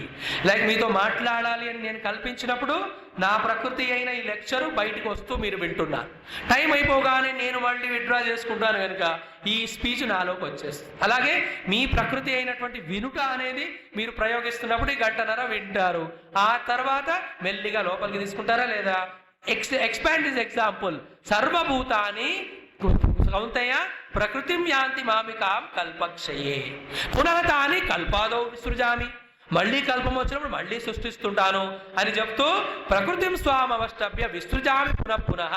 అంటే ప్రతి వ్యక్తి యొక్క తన స్వభావాన్ని బట్టి ఇంకా అతను ముక్తిని పొందలేడు కనుక, రజోతమో గుణాల్లో ఉన్నాడు కనుక వాడిచ్చినటువంటి సంస్కారములు అనే బ్లూ ప్రింట్ ఆర్డర్కి అనుగుణంగా విసృజామి పునః పునః. ఎవడికి ఎటువంటి దేహము, ఎటువంటి మనస్సు, ఎటువంటి ఇంద్రియాలు, ఎటువంటి బంధుమిత్రులు, ఎటువంటి పరిస్థితులు, ఎటువంటి సుఖ దుఃఖాలు, ఎటువంటి భోగము, ఇవన్నీ కూడా వ్యష్టిగాను అందరికీ కూడాను నేనే సప్లై చేస్తాను. లైక్ హోటల్లో ఒక్కొక్క వ్యక్తి ఏ రుచి కోసం వస్తాడో అవన్నీ ఉంటాయి లేదా? అలాగే అందరికి కావాల్సినవి ఉంటాయి. ఏ హోటల్కి వెళ్తాం మనము? పొద్దున కిచిడి, మధ్యాహ్నం రాత్రి కిచిడి. ఆ హోటల్కి వెళ్తామా? వెళ్తే మన మొహం కిచిడి లాగా ఉంటుంది. అక్కడ పుస్తకం లాగా ఉంటుంది మెను. అక్కడ ఏం కొనాలో ఏం తినాలో తెలియక అలా చేయి పెట్టేస్తాం. అది హిందీలో రాసి ఉంటుంది. వాడు తీసుకొస్తాడు ఆర్డరు. ఎంతో చక్కగా ఇన్ని రోజులు డబ్బు పొదుపు చేసుకొని హోటల్లో తిందామని వచ్చాం కదా, మూత పెట్టి తెస్తాడు. జనరల్గా నాకు ఇష్టమైన భోజనాన్ని తింటున్నాను అని ఓపెన్ చేసి చూస్తే ఏముందో తెలుసు, అందులో ఉడకబెట్టిన బంగాళదుంపలు రోజు తినేదే. అంటే మనం అలా వేలు పెడితే అందులో బాయిల్డ్ పొటాటో అని తీసుకొస్తాం. ఇంకా అది తినలేక మింగలేక కక్కలేక పక్కన చూస్తాం. వాడు పంచభక్ష్యాలు తింటున్నాడు, పక్కలో 10 మంది టేబుల్ పైన. జాగ్రత్తగా విందాం వాళ్ళు ఏం ఆర్డర్ ఇస్తున్నారు. ఇది ఇంగ్లీష్ రాదుగా, ఆ మెనూ కార్డ్ ఏముందో చదవలేము. జాగ్రత్తగా వింటే వాళ్ళంతా తిని మళ్ళీ వెయిటర్ వస్తే అన్నారు ఏమని, రిపీట్. వీడు వచ్చాడు, what you want sir, repeat. మళ్ళీ గిన్నె వచ్చింది, ఓపెన్ చేస్తే బంగాళదుంపలే. మనం అలాగే ప్రపంచంలో రిపీటెడ్గా సఫర్ అవుతున్నాం. We are not understand, we don't know that language. శాస్త్ర జ్ఞానం అనే భాష తెలియదు కనుక రిపీటెడ్లీ దుంపలు తింటూ దుంపలు ఎంచుకుంటున్నాం మనం. ఎనీవే, మీరు నవ్వితే బోర్డర్ ఉంటే టైం లేక గీత చెప్పుకోవాలి కనుక. సో ఇక్కడ ప్రకృతిం స్వామవష్టభ్య విసృజామి పునః పునః. ఏ ఒక్క హోటల్లోనైతే జనాలు తమ తిండ్లన్నీ మానేస్తారో మెనూ మారిపోతుంది. ఇన్ ద సేమ్ వే వాళ్ళు ఏది కోరుతున్నారో అవన్నీ వచ్చేస్తాయి. ఇప్పుడు విజయవాడలో అందరం అది చంపి తినడం అలవాటైంది కనుక సండే రాగానే అవన్నీ. దేర్ ఆర్ కొన్ని పుణ్యక్షేత్రాలు అసలు కనిపించవు కూడాను. ఏది డిమాండ్ సప్లై. తో సర్వభూతాన్ని ప్రకృతిం స్వామవష్టభ్య విసృజామి పునః పునః భూతగ్రామమిమం కృత్స్నమవశం ప్రకృతేర్వశాత్. అంటే ఇవన్నీ నువ్వే సృష్టిస్తున్నావు కనుక, సృష్టి కర్తవయ్యావు కనుక దాని ఫలం నీకు వస్తుందేమో, అలాగా నువ్వు కూడా జీవుడివై సఫర్ అవుతావేమో. నో నో నో నచవాం తాని కర్మాణి నిబధ్నంతి. ఆ కర్మలు నిన్ను బంధించినట్టు నన్ను బంధించవు. ఎందుకు? ఉదాసీనవదాసీనం అసక్తం. అంటే కర్మలు చేస్తూ కర్తృత్వాన్ని నేను నా పైన వేసుకోవట్లా. లేక ఎటువంటి డ్రెస్ కుట్టాలి అని డ్రైవర్ కుట్టించిన తర్వాత మన టైలరు కర్తృత్వం ఆయనదా? కుట్టింది ఆయనే, కానీ మనం ఇచ్చిన కొలతల ప్రకారమే కుడతాడా లేదా? బోలో, ఆయనకి పాపపుణ్యాలు ఉండవు, నువ్వు ఎలా సహిస్తే అలా కుడతాడు ఆయన. అలాగే ఈ సృష్టిని మనం కోరినట్టు ఆయన సృష్టించాడు. ఆయన తనకనుగుణంగా కాదు కనుక, కర్తృత్వం లేదు కనుక సగం బంధనం లేదు. మరి మనం ఎందుకు కుట్టుకుంటాం బట్టలు? హాయిగా పండగ రోజు కానీ పెళ్లికి కానీ ఈ బట్టలు వేసుకొని వెళితే అందరూ పెళ్లి కూతురు కొడుకుని చూడడం మానేసి నన్ను చూస్తారేమో అని, అంతే కదా. దీనివల్ల అతనికి ఏమైనా పాపమా? ఎందుకు? ఆయనకి దీనివల్ల ఫలం కూడా ఆసక్తి లేదు. ఎవరికైతే కర్తృత్వము కర్మఫలాసక్తి ఉంటుందో వాళ్ళే బంధనంలోకి వస్తారు. మనమందరం అలాంటి వాళ్ళం కనుక దిస్ వరల్డ్ ఈజ్ బైండింగ్ అస్. అది క్లాస్ బాగుంటుందేమో అని ఫలాసక్తితో వస్తారు, ఈ వాడు కూడా అలాగే ఉంది అని వెళ్ళిపోతారు. వీ డోంట్ నచమాం ఏమన్నాడు ఇక్కడ? ఉదాసీనం, కర్తృత్వం నాది కాదు. అలాగే అసక్తం తేషు కర్మసు, ఐఎమ్ నాట్ గెట్టింగ్ అని. ఆ మామిడి పండు చక్కగా వచ్చినందుకు ఆ పంట పండించిన వాడు, కొన్నవాడు, తిన్నవాడు సుఖ దుఃఖాలను పొందుతారు, కానీ పరమాత్మకు ఎటువంటి సంబంధం లేదు. అంటే కర్తృత్వము ఫలాసక్తి లేకుంటే మనం చేసిన కర్మలు మనను బంధించవు. నేను ఆ స్థితిలో ఉన్నానని చెప్పి ఇంకొక నెక్స్ట్ స్టెప్కి వెళ్ళి, ఇన్ఫాక్ట్ నేను కూడా ఇదంతా క్రియేట్ చేయట్లా, ఆటోమేటిక్గా నా ప్రెజెన్స్లో ఈ నా శక్తి మాయ ఇవన్నీ చేయిస్తుంది అని తాను పూర్తిగా విత్డ్రా అయిపోతున్నాడు. ఆ స్థితికి మనం చేరేసరికి ఏమవుతుంది తెలిసిన? పరమాత్మ యొక్క అనంతమైన మాయా శక్తి, దానితో వస్తున్న ప్రపంచము ఇవన్నీ డిజాల్వ్ అయిపోతుంది. లేక సూర్యుడు లేకుండా ప్రపంచం ఉందా? చెప్పండి. గడ్డగడిపోతాం ఐసులాగా మనం అంతా. ఇదే సూర్యుడిని అడగండి, నువ్వు ఉన్నందుకే, నీ వలననే, నీ కారణంగానే పొద్దున జనాలు లేస్తున్నారు, పంట పొలాలు పండ్లు ఇస్తున్నాయి, కాయలు ఇస్తున్నాయి, ఇవన్నీ సూర్యుడికి చెప్తే ఆయన ఊరికే నవ్వుతాడు. ఆయన అడిగితే ఏమంటాడు? మయాధ్యక్షేణ ప్రకృతి సూయతే సచరాచ. నేను ఉంటాను, నా ప్రెజెన్స్లో ఇవన్నీ జరుగుతాయి, నేను కాదు చేసేది. అంటే ఆ స్థితికి వెళుతున్నా కొద్దీ ఈ చైతన్యం అంటే ఏమిటి, సాక్షి అంటే ఏమిటి, ఈ సాక్షి యొక్క ఈ క్షణంలో ఈ వృత్తులన్నీ ఎలా వస్తున్నాయి, ఇవన్నీ తెలిసి సాక్షిపైనే దృష్టి పెట్టినప్పుడు ఈ వృత్తులు కూడా రావడం మానేసి మెల్లిగా చైతన్యంగా సాక్షిగానే నేను ఉండిపోతాను. అది ఆత్మజ్ఞానం అంటే. తో మయాధ్యక్షేణ ప్రకృతి సూయతే సచరాచరం అనేన హేతున ఏకౌంతే జగత్ విపరివర్తతే అని చెప్పి ఈ యొక్క నాకు సంబంధించిన తమకు సంబంధించిన జ్ఞానాన్ని పొందక జనాలు తమను తాము నన్ను కూడా ఇన్సల్ట్ చేసుకుంటున్నారు అని 11వ శ్లోకంలో తన ఆక్రోశాన్ని వ్యక్తం చేస్తున్నాడు. చూడండి, అవజానంతి మాం మూఢాః. అవజ్ఞ అంటే ఇన్సల్ట్, జ్ఞా అంటే రెస్పెక్ట్ చేయడం, అవజ్ఞ అంటే ఇన్సల్ట్ చేయడం. సో అది పరిచయాత్ అవజ్ఞ అని ఒక సంస్కృతంలో కొటేషన్ ఉంది. ఫెమిలియారిటీ బ్రీడ్స్ కంటెంప్ట్ అని ఇంగ్లీష్లో అంటారు. సో మాం అవజానంతి, నన్ను ఇన్సల్ట్ చేస్తున్నారు జనాలు. మానుషీం తను ఆశ్రితం అంటే తాను కృష్ణుడిగా మనందరినీ ఉద్ధరించడానికి వస్తే ఒక మనిషిగా ఆయనని తీసుకొని ఎంతమంది ఆయన్ని ఆ రోజు ఇన్సల్ట్ చేశారు ఆయన ఉన్నప్పుడే. ఇప్పుడు కూడా అందరూ కూడా మనలాగే కృష్ణుడిని పోలుస్తూ ఆయనని ఇన్సల్ట్ చేస్తున్నారు. ఇది 2వ మీనింగ్. 3వ మీనింగ్ తెలుసిన, ఈ కనిపిస్తున్న చరాచరంలోని ప్రతి నామరూపాత్మకమైన దేహము కూడా ఆ పరమాత్మ యొక్క టెంపులే. దేహో దేవాలయ ప్రోక్త జీవో దేవ సనాతన త్యజేత్ అజ్ఞాన నిర్మాల్యం సోహం భావేన పూజయేతని పూజకు ముందు ఈ సంకల్పం చేసి పూజ చేస్తాం మనం. Every person is a mobile temple of the God. అలా కాకుండా నన్ను నేను బాడీ చేసే జీవుడిగా అనుకున్నా, కనిపిస్తున్న ప్రతి వాళ్ళను కూడా ఒక జీవుడిగా దేహంగా అనుకుంటున్నా, అదంతా పరమాత్మను ఇన్సల్ట్ చేయడమే. మరి when you insult others you will get punishment are not? ఆ పనిష్మెంటే మనలో పుడుతున్న అహంకారాలు, రాగద్వేషాలు. అవి దుఃఖాన్ని తప్ప మనకేమీ ఇవ్వవు. ఒక్కొక్క శ్లోకం చాలా గంభీరమైంది. మనలో రూట్ లెవెల్లో ఉన్న ప్రాబ్లంకి కాజ్ని అది తొలగిస్తూ ఉంటుంది. అవజానంతి మాం, ఎందుకు? మూఢాః, ఈ జ్ఞానం వినట్లేదు, అర్థం చేసుకోవట్లేదు. మానుషీంతో ఆశ్రితం, నేను మనిషిగాను నామరూపంగాను నన్ను లిమిట్ చేస్తున్నారే. పరంభావం అజానంతః, నా యొక్క సుప్రీం నేచర్ని వాళ్ళు అర్థం చేసుకోవట్లా. ఎవరు నీవు?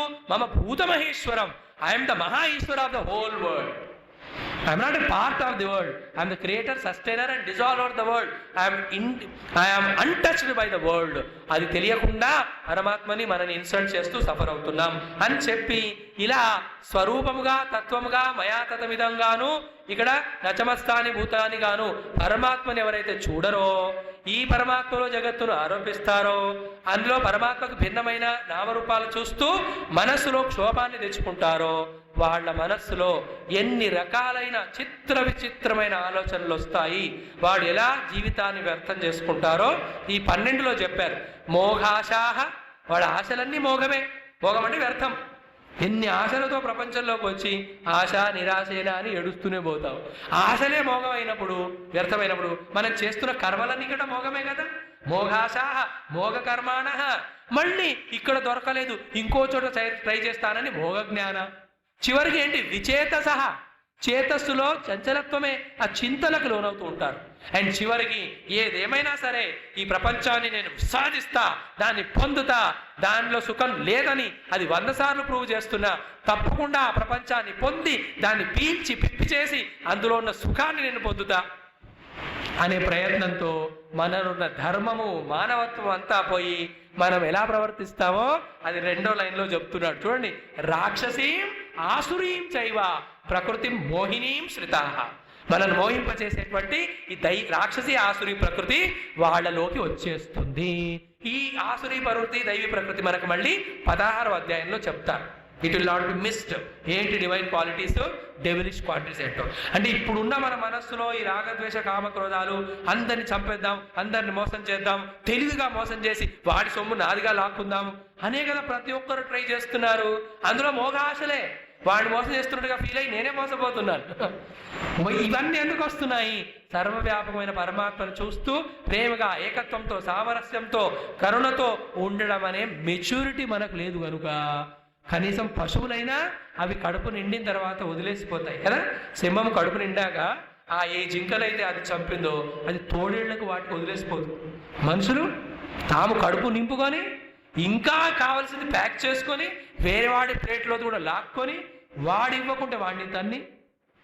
ఇదే ఆసురీ ప్రకృతి, రాక్షసీ ప్రకృతి. మనకు అర్థం అవట్లా. వాటెస్ట్ లో బాడీని మనం హ్యూమన్గా ఉన్నాం కానీ మన యాటిట్యూడ్స్, మన యాక్టివిటీ, ఆలోచనలు అన్నీ కూడా అసుర రూపాన్ని దాల్చాం. అంటే మన శరీరం వదిలాక కేవలం శరీరం మారుతుంది, గుణాలన్నీ ఆల్రెడీ రాక్షసియే.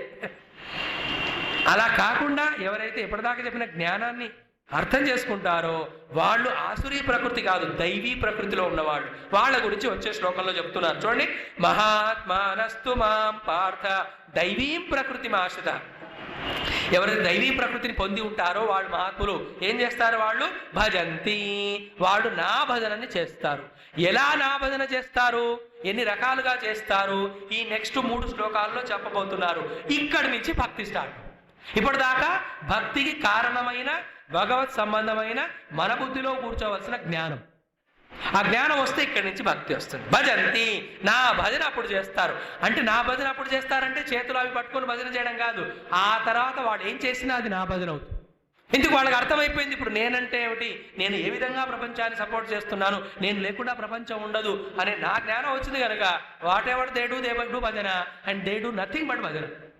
భజంతి అనన్య మనసః, వాళ్ళ మైండ్ అటు ఇటు వెళ్ళదు. ఇంకా జ్ఞాత్వా భూతాదిం అవ్యయం, ఈ మొత్తం సృష్టికి ఆదిగా నన్ను తెలుసుకొని ఏదో ఒక రూపంలో కొలుస్తుంటారు. రూపం ఇది మనస్సు ఏకాగ్రతకి, కానీ ఆ రూపంలో ఉన్న నేను, నా తత్వాన్ని వాళ్ళు ఎప్పుడూ మర్చిపోరు. ఎలా చేస్తారు చూడండి. సతతం కీర్తయంత, ఈ ఒక్కొక్క శ్లోకం ఎంత బాగుంటాయో 14వ శ్లోకం నుంచి. సతతం కీర్తయంత, ఎప్పుడు వాళ్ళు భగవద్గీతనే చేస్తుంటారు.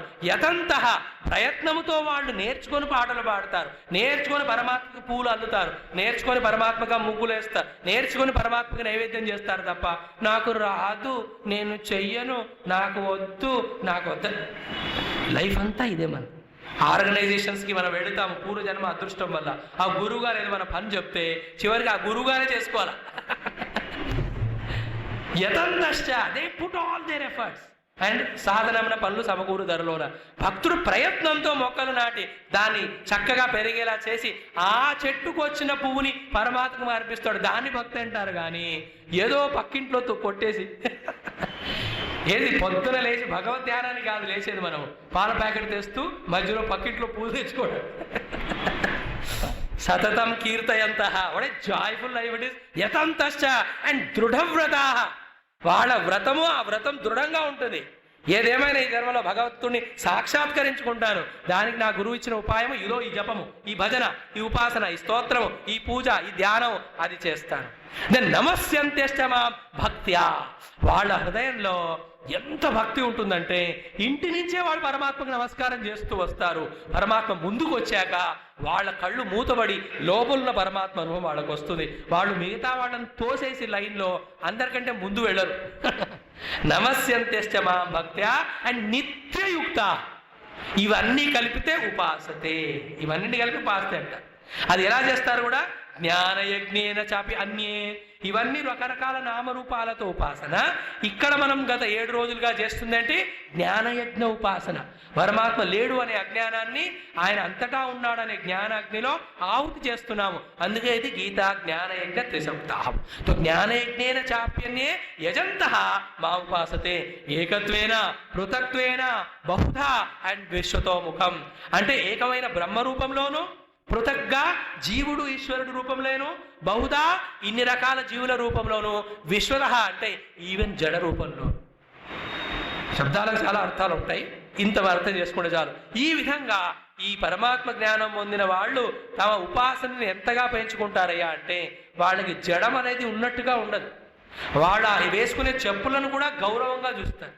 ఏ చెప్పులైతే రోజంతా మనం మోస్తాయో ఎలా పారేస్తాం మనం ఇంట్లో. We don't have courtesy, respect anyway. ఒక రకమైన మెంటాలిటీ తయారైపోయింది. మెంటాలిటీ అనడానికి ఏముంది ఆడ. సో సతతం ఏకత్వేన పృథక్త్వేన బహుదా విశ్వతోముఖం. అండ్ ఏ విధంగా వాళ్ళు ఇంకా అన్ని చోట్ల భగవంతుణ్ణి చూస్తూ ఉపాసన చేస్తూ ఉంటారో వచ్చే 4 శ్లోకాలలో 7లో కొన్ని చెప్పినట్టుగానే ఇక్కడ చెప్తున్నారు. ఇవన్నీ భక్తులు చేసే ఉపాసన. ఈ ఉపాసన చేస్తే మనము భక్తులం అవుతాం. ఇది చెబుతూ నేను ఈ రూపంలో ప్రపంచంలో ఉన్నానన్నాడు. పుణ్యోగంధ పృథివ్యాం చెప్పాడు లేదా 7లో. అలా చూడండి ఒక్కొక్క శ్లోకం.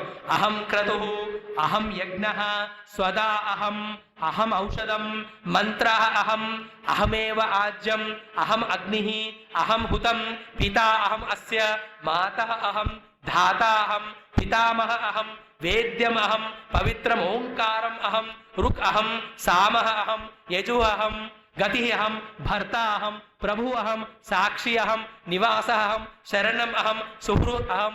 ఎన్ని రకాలుగా తన యొక్క ఎక్స్ప్రెషన్ని చూపిస్తున్నాడు. If you do practice of them, ఆయన లేని ప్లేసే లేదు. ఇంకా ఒక్కొక్క దానికి మీనింగ్స్ ఉంటాయి. మరి మన గతి ఆయన్నే, మన భర్త ఆయన్నే, మనకు ప్రభు ఆయన్నే, సాక్షి ఆయన్నే. అంటే ఇక్కడ స్థూలం నుంచి సూక్ష్మానికి తీసుకొస్తున్నాడు. చివరికి లోపల పరమాత్మ వరకు మనం చేరిపోతాం. దెన్ ప్రభవ ప్రళయ స్థానం నిధానం బీజం అవ్యయం.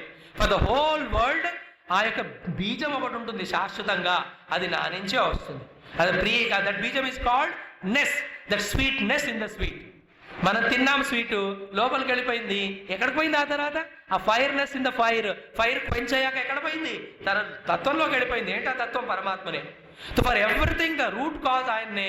అందులో నుంచి అన్నీ వస్తున్నాయి, అందులోకి ఎదుగుతాయి అని చెప్తూ నెక్స్ట్ శ్లోకం చాలా ముఖ్యం. తపామి అహం వర్షం నిగుణామి ఉత్సృజామి చ. ఆ యొక్క సూర్యుడి ద్వారా కిరణాలతో ఆ సముద్రంలో నీళ్లను నేనే ఆవిరిగా చేస్తున్నాను. మళ్ళీ ఆ గాలి ద్వారా నేనే ఆ ఘనీభూతమైన మేఘాలను టచ్ చేస్తూ వర్షంగా నేనే వస్తున్నాను. మళ్ళీ నదులుగా నేనే పారుతున్నాను. ఆ భూమిలోకి వచ్చి పంట పొలాలుగా నేనే వస్తున్నాను. అందులో ఉన్న పళ్ళు కాయగూరలుగా నేనే వస్తున్నాను. అది తిని జీవుడిగా నువ్వు ఉన్నావు, నీ దేహం ఉందే, నేను అక్కడ కూడా ఉన్నాను. అసలు నేను లేనిది ఎక్కడ? I am in different forms, me alone in different forms. You are getting carried by the difference in the forms. ఆ యొక్క ఫార్మ్స్ లో ఉన్న డిఫరెన్స్ వల్ల తత్వాన్ని మనం తెలుసుకోవట్లేదు. చూడండి, ఇంత సూక్ష్మమైన ఆధ్యాత్మిక జ్ఞానం ఏ మతంలో చెప్పారు, ఏ దేశంలో చెప్పారు, ఏ సైన్స్లో ఉంది అంటే మన ఋషులు గురువులు ఎంత సూక్ష్మంగా సృష్టి యొక్క మూల కారణాన్ని అన్వేషించి చేరుకున్నారు. అలాంటి ఉత్తమమైన దివ్యమైన సనాతన ధర్మాన్ని నమ్మి దానికి సేవ చేయొద్దు. పుట్టాం కదా, అదృష్టం కదా, ఎన్ని జన్మల పుణ్యం. ఈ శాస్త్రాన్ని కొంచెమైనా అభ్యసించొద్దు, కొద్దిగైనా తెలుసుకోవద్దు. ఆ తపన రావాలిగా లోపల. Please create that inspiration. It is not emotional, ఇది ఇన్స్టిగేషన్ కాదు ఇక్కడ. It's not creating some type of, అది ఉంటుంది స్పోరాడిక్ ఇన్స్పిరేషన్ ఇన్ అస్. సడన్గా ఓ అనేసి అదో అంటామే, అలా కాదు. Let us become a consistent inspired seeker of the truth అని చెప్పి ఇప్పుడు వచ్చే శ్లోకంలో ఈ విధంగా జ్ఞానం పొందిన వాళ్ళు కాకుండా మిగతా వాళ్ళు ఎవరైతే చాలా పుస్తకాలు చదివి అడ్వర్టైజ్మెంట్స్ చూస్తూ 3 గుణాలకు సంబంధించినటువంటి వస్తువులను పొందుతారో వాళ్ళు చక్కని పనులే చేస్తున్నా, పుణ్యాలు చేస్తున్నా, ఆల్రెడీ చెప్పినట్టుగా ఏది పునరావర్తన మార్గంలో వెళుతూ స్వర్గానికి వెళ్ళి వస్తారు. త్రైవిద్యామాం సోమపా భూతపాప యజ్ఞైష్ట్వా స్వర్గతిం ప్రార్థయంతే తే పుణ్యమాసాద్య సురేంద్రలోకం అశ్నంతి దివ్యాన్ దివి దేవభోగాన్ తేతం భుక్త్వా స్వర్గలోకం విశాలం. చాలా పుణ్యం అనే బ్యాంక్ బ్యాలెన్స్తో అతను స్వర్గానికి వెళ్తాడు. ఇంత బ్యాంక్ బ్యాలెన్స్ ఉందంటే వెళ్ళగానే is appointed as Indra himself. ఆ యొక్క బ్యాంక్ బ్యాలెన్స్ తగ్గుతున్నా కొద్దీ ఇంద్రుడికి పిఎస్గా, అక్కడ పిఏగా, తర్వాత క్లర్క్గా, చివరికి వచ్చి he will become 1 member of the స్వర్గం. ఎప్పటి వరకు? పుణ్యం ఉన్నంత వరకు. మెల్లిగా పుణ్యం అయిపోగానే సార్ ఇంకా 5 నిమిషాలు ఇక్కడ ఉంటానని అనే లోపల కళ్ళు తెరిసే వరకు విజయవాడ. అయినా కానీ మీరు సమ్మర్లో వెకేషన్కి వెళ్ళినప్పుడు బ్యాగ్ నిండా డబ్బులు పెట్టుకొని first day 5 star hotel 7 star food 20 items order చేసి 2 ఐటమ్స్ తిని మిగతావన్నీ ఇచ్చారు. అదే క్షీణే పుణ్యే. 6 రోజుల తర్వాత మెల్లిగా బ్యాలెన్స్ తగ్గుతున్నా కొద్దీ 5 స్టార్ హోటల్ నుంచి 3 స్టార్, తర్వాత 1 స్టార్, తర్వాత మల్టీ స్టార్. మల్టీ స్టార్ అంటే తెలుసు కదా, ఏది ఆకాశం కింద ఇంకేం లేదు, డాబా. అక్కడ 5 ఐటమ్స్ చెప్పిన వాడు ఇక్కడ క్యా చాయ్ మహారాజ్, దాల్ రోటీ దేనా, 1 రోటీ ఆధా కప్పు దాల్. ఎందుకంటే క్షీణే పుణ్యే అంతే ఉంది. ఇంకా అది కూడా అయిపోయింది అనుకోండి, అడుక్కోవడానికి కూడా ఉండదు, వచ్చేయాల. ఇక్కడ కూడా క్షీణే పుణ్యే మర్త్యలోకం విశంతి, దే ఆర్ థ్రోన్ ఓన్లీ. ఏవం త్రయీ ధర్మ అనుప్రపన్నా, ఎవరైతే ఈ యొక్క ధర్మార్థ కామములలోనే ఉంటారో, ఎవరైతే సత్వరజస్తమో గుణాలలో ఉంటారో గతాగతం కామకామాహ లభంతే. వీళ్ళు కామములు కోరిన కోరికలు తీరుట, మళ్ళీ వచ్చుట, మళ్ళీ చేయుట, their life is just like that own. Like పశువులు పక్షులు పొద్దున్న లేస్తాయి, వేటకెళ్తాయి, తినేస్తాయి, వచ్చి పడుకుంటాయి. Same like that we are doing. ఇలా కాకుండా ఎవరైతే ఇప్పటిదాకా చెప్పిన భగవన్ మహిమను తెలుసుకుంటూ ఆయన సర్వవ్యాపకతని గమనిస్తూ తమలో ఆయన పట్ల ఉన్న కృతజ్ఞత, ఎందుకు ఆయన వల్లనే నేను జీవిస్తున్నాను, నాకన్నీ ఆయన వల్లే లభిస్తున్నాయి, పితామస్య గతి భర్త ప్రభు సాక్షి ఇవన్నీ చెప్పాడే, అది తెలుసుకుంటూ ఎవరైతే తమ హృదయాన్ని కరిగిస్తూ భగవంతుడికి సన్ముఖులై ఆయన దగ్గరకు వెళుతూ ఉంటారో వాళ్ళలో భక్తి పెరుగుతూ పెరుగుతూ ఎంత గొప్ప స్థితికి వాళ్ళు చేరుతారో ఈ 22వ శ్లోకంలో చెప్పారు. 18 అధ్యాయాల గీతలో 9వ శ్లోకం అధ్యాయం సెంటర్లో ఉంటే 9వ అధ్యాయం మధ్యలో ఉన్న ఈ 22వ శ్లోకం అనేది మొత్తం భగవద్గీతకి సపోర్ట్. ఇట్స్ లైక్ అశోచానన్వ శోచస్తం అక్కడ బిగినింగ్లో సపోర్ట్, అనన్యాశ్చింతయంతో ఇక్కడ సపోర్ట్ అవుతే, సర్వధర్మాన్ని పరిత్యజ్య అక్కడ సపోర్ట్గా ఉంటూ ఒక పివట్గా ఉన్నటువంటి శ్లోకం. కాబట్టి దీని అందరం 3 సార్లు చదువుదాం. చదవండి. అనన్యాశ్చింతయంతో మాం ఏ జనా పర్యుపాసతే తేషాం నిత్యాభియుక్తానాం యోగక్షేమం వహామ్యహం. మళ్ళీ అనన్యాశ్చింతయంతో మాం ఏ జనా పర్యుపాసతే తేషాం నిత్యాభియుక్తానాం యోగక్షేమం వహామ్యహం. అనన్యాశ్చింతయంతో మాం ఏ జనా పర్యుపాసతే తేషాం నిత్యాభియుక్తానాం యోగక్షేమం వహామ్యహం. ఈ శ్లోకం అర్థం 1 అవర్ చెప్పాలి. ఎప్పుడైనా అవకాశం ఉన్నప్పుడు మనకు అదృష్టం ఎంతుందో అంతే కదా. ఒక్కొక్క శబ్దంలో చాలా గంభీరమైన లోతులు ఉంటాయి ధ్యానానికి సంబంధించి. క్లుప్తంగా చెప్పుకుందాం. ఏ జనాహ ఎవరైనా సరే, man, women, Indian, non Indian, educated, non educated, rich or poor, whoever they may be, అనన్యాహ చింతయంత, అన్య చింత లేకుండా, అంటే వేరే ఏమీ లేకుండా కృష్ణుడనే. మరి కృష్ణుడు నాకంటే భిన్నం కాకుండా నా ఆత్మగా, ఈ 2 మీనింగ్లు ఉంటాయి అనన్య అనే శబ్దాన్ని. అనన్య చింతయంతో మాం ఏ జనాహ పరితః ఉపాసతే. పరి ఉపాసతే అంటే whatever they are doing it to go closer to God, not close to God. ఉప అంటే దగ్గరికి, ఆసతే అంటే కూర్చోవడం, ఉపాసన అంటే దగ్గరగా జరిగి కూర్చోవడం. ఎందుకో మొదటి కుర్చీలన్నీ ఖాళీ ఉంటాయి. ఇక్కడ అన్ని క్లాసులో చూస్తున్నా దేవుడు అంటే అంత భయం, దయ్యాలంటే చాలా ఇష్టం. సినిమా థియేటర్లో ముందు పేజీలో కూర్చుంటారు. మరి ఉపాసతే అంటే ఎవ్రీ సాధన, ఎవ్రీ ఉపాసన, చేసే ప్రతి పూజ, నామ సంకీర్తన మన అనుభవంలో భగవంతుడికి మనల్ని కొంచెం దగ్గరగా తీసుకెళ్ళాలి. అంటే మన యొక్క కాన్సన్ట్రేషన్ నిష్ట వల్ల మనం ముందుకు జరగాలి, మన శ్రద్ధ వల్ల భగవంతుడు మనకు కొంచెం దగ్గరికి రావాలి. మనం ఎలాంటి గంభీరమైన ఇంత పెద్ద లిస్టుతో భగవంతుడి దగ్గరికి వెళ్తామంటే ఆయనకి ఆల్రెడీ అర్థమై వస్తున్నాడు రోయ్ అని పారిపోతాడు. ఆయన పారిపోలేని చోట విగ్రహం లాగా ఇలా ఉంటాడు. రాముడు సీత పక్కన ఏడ్చి, రామా నువ్వు నాకు అది ఇవ్వు, నాకు ఇది ఇవ్వు, నాకు అది ఇవ్వు, నువ్వు నాకు అది ఇవ్వలేదు, అది ఇవ్వలేదు, వీడికి ఇది ఇచ్చావు, అది ఇచ్చావు, అది ఇచ్చావు, అది ఇచ్చావు. రాముడు స్టాచ్యూ. 10 నిమిషాల తర్వాత మన సౌండ్ అయిపోగానే రాముడు సీతను అడుగుతాడు, ఉన్నాడా వెళ్ళిపోయాడా? సీత అంటుంది స్టాచ్యూ ఇంకా పోలేదు, ఇంకా లిస్ట్ 2వ పేజీ తీస్తున్నాడు. మొత్తం ఇది అంతా చేసి చివరికి రాముడు ఏమి ఇవ్వలా. ఏది మనం పెట్టిన 6 అరటిపళ్ళలో సగం అరటిపండు తొక్క ఇచ్చాడు అంతే పూజారి ద్వారా. ఇంకప్పుడు ఉన్నావా అసలు ఉన్నావా, ఉంటే కళ్ళని వెనక్కి వెళ్ళిపోతాం. అప్పుడు సీతమ్మ అమ్మయ్య Rama let us be normal. It's not a humorous thing, but this is what we are doing. Demands, complaints, desires. పరమ ప్యూర్ భక్తి కోసం నిధి చాలా సౌఖ్యమా రామ సన్నిధి చాలా సౌఖ్యమా అని అది చూస్తే కదా అలాంటి ప్రోగ్రామ్స్. అది ఉపాసతే. అది అనన్యాశ్చింతయంతో మాం ఏ జనా పరిత ఉపాసతే అంటే పరిత తప్పిస్తూ వాళ్ళు ఆయన ఉపాసనే చేస్తూ ఉంటారు. అంటే వాళ్ళకి పరమాత్మను ఉపాసించుట, ఆయన సేవ చేయుట, ఆయనను సమీపించుట తప్ప నిన్న చెప్పుకున్నామే నేను నాది అనేటువంటి ఒక్క ప్రాజెక్ట్ కూడా ఉండదు, ఇంక్లూడింగ్ ఈవెన్ ఈటింగ్. అది ఒక సన్యాస స్థితి. కనుక వాళ్ళు బ్రతికుంటే నా ఉపాసన చేసి నన్ను చేరుతారు. కనుక ఇలాంటి వాళ్ళు ఉంటేనే మిగతా వాళ్ళు వీళ్ళని ఫాలో అయ్యి వాళ్ళు ధార్మికులు భక్తులు అవుతారు. కనుక వాళ్ళను రక్షించాలి. కనుక వాళ్లకు కావలసిన యోగక్షేములను నేనే వహామి అన్నాడు. దదామి అనలేదు. దదామి అంటే నువ్వు రేషన్ షాప్కి వస్తే వాడు ఇస్తాడు, అది దదామి. వస్తే ఇవ్వడం దదామి, రాకున్నా నేను తీసుకెళ్ళి ఇవ్వడం వహామి. కొరియర్ సర్వీస్ బిగ్ బజార్ ఉంది కదా కాలంలో. సో ఈ హిమ్సెల్ఫ్ సేస్ ఐఎమ్ బ్రింగింగ్ ఏమిటి యోగక్షేమం. దీనికి 2 అర్థాలు ఉంటాయి. యోగం అంటే లేనిది పొందుట, క్షేమం అంటే ఉన్నది రక్షించుకుంటా. ఇది ఒక అర్థం. ఇది స్థూలమైన అర్థం, మనకు లేనివి ఉన్నవి. సూక్ష్మంగా యోగక్షేమం అంటే వాడు ఇంత సిన్సియర్గా నన్ను చేరే ప్రయత్నం చేస్తూ ఉంటే వాడి ప్రారంధం వల్లను పక్క వాళ్ళు క్రియేట్ చేసే ప్రారంధం వల్లను వాడి సాధన ఏదైతే ఉందో యోగం అనేది డిస్టర్బ్ అవుతుంటుంది కదా, దాని నుంచి కూడా నేను వాడిని రక్షిస్తాను. యోగక్షేమం అంటే ముఖ్యమైన అర్థం ఏమిటి? లేనిది పొందుట, ఉన్నది రక్షించుకొనుట మాత్రమే కాదు. యోగక్షేమం అంటే యోగస్య క్షేమం. చెప్పండి.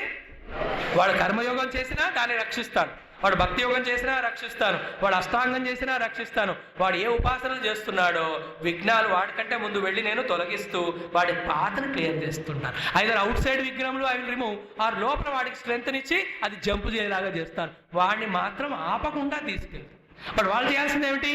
అనన్యాశ్చింతయంత పరి ఉపాసతే. అండ్ దీని రెండింటికి రిజల్ట్గా నిత్యాభియుక్తాన.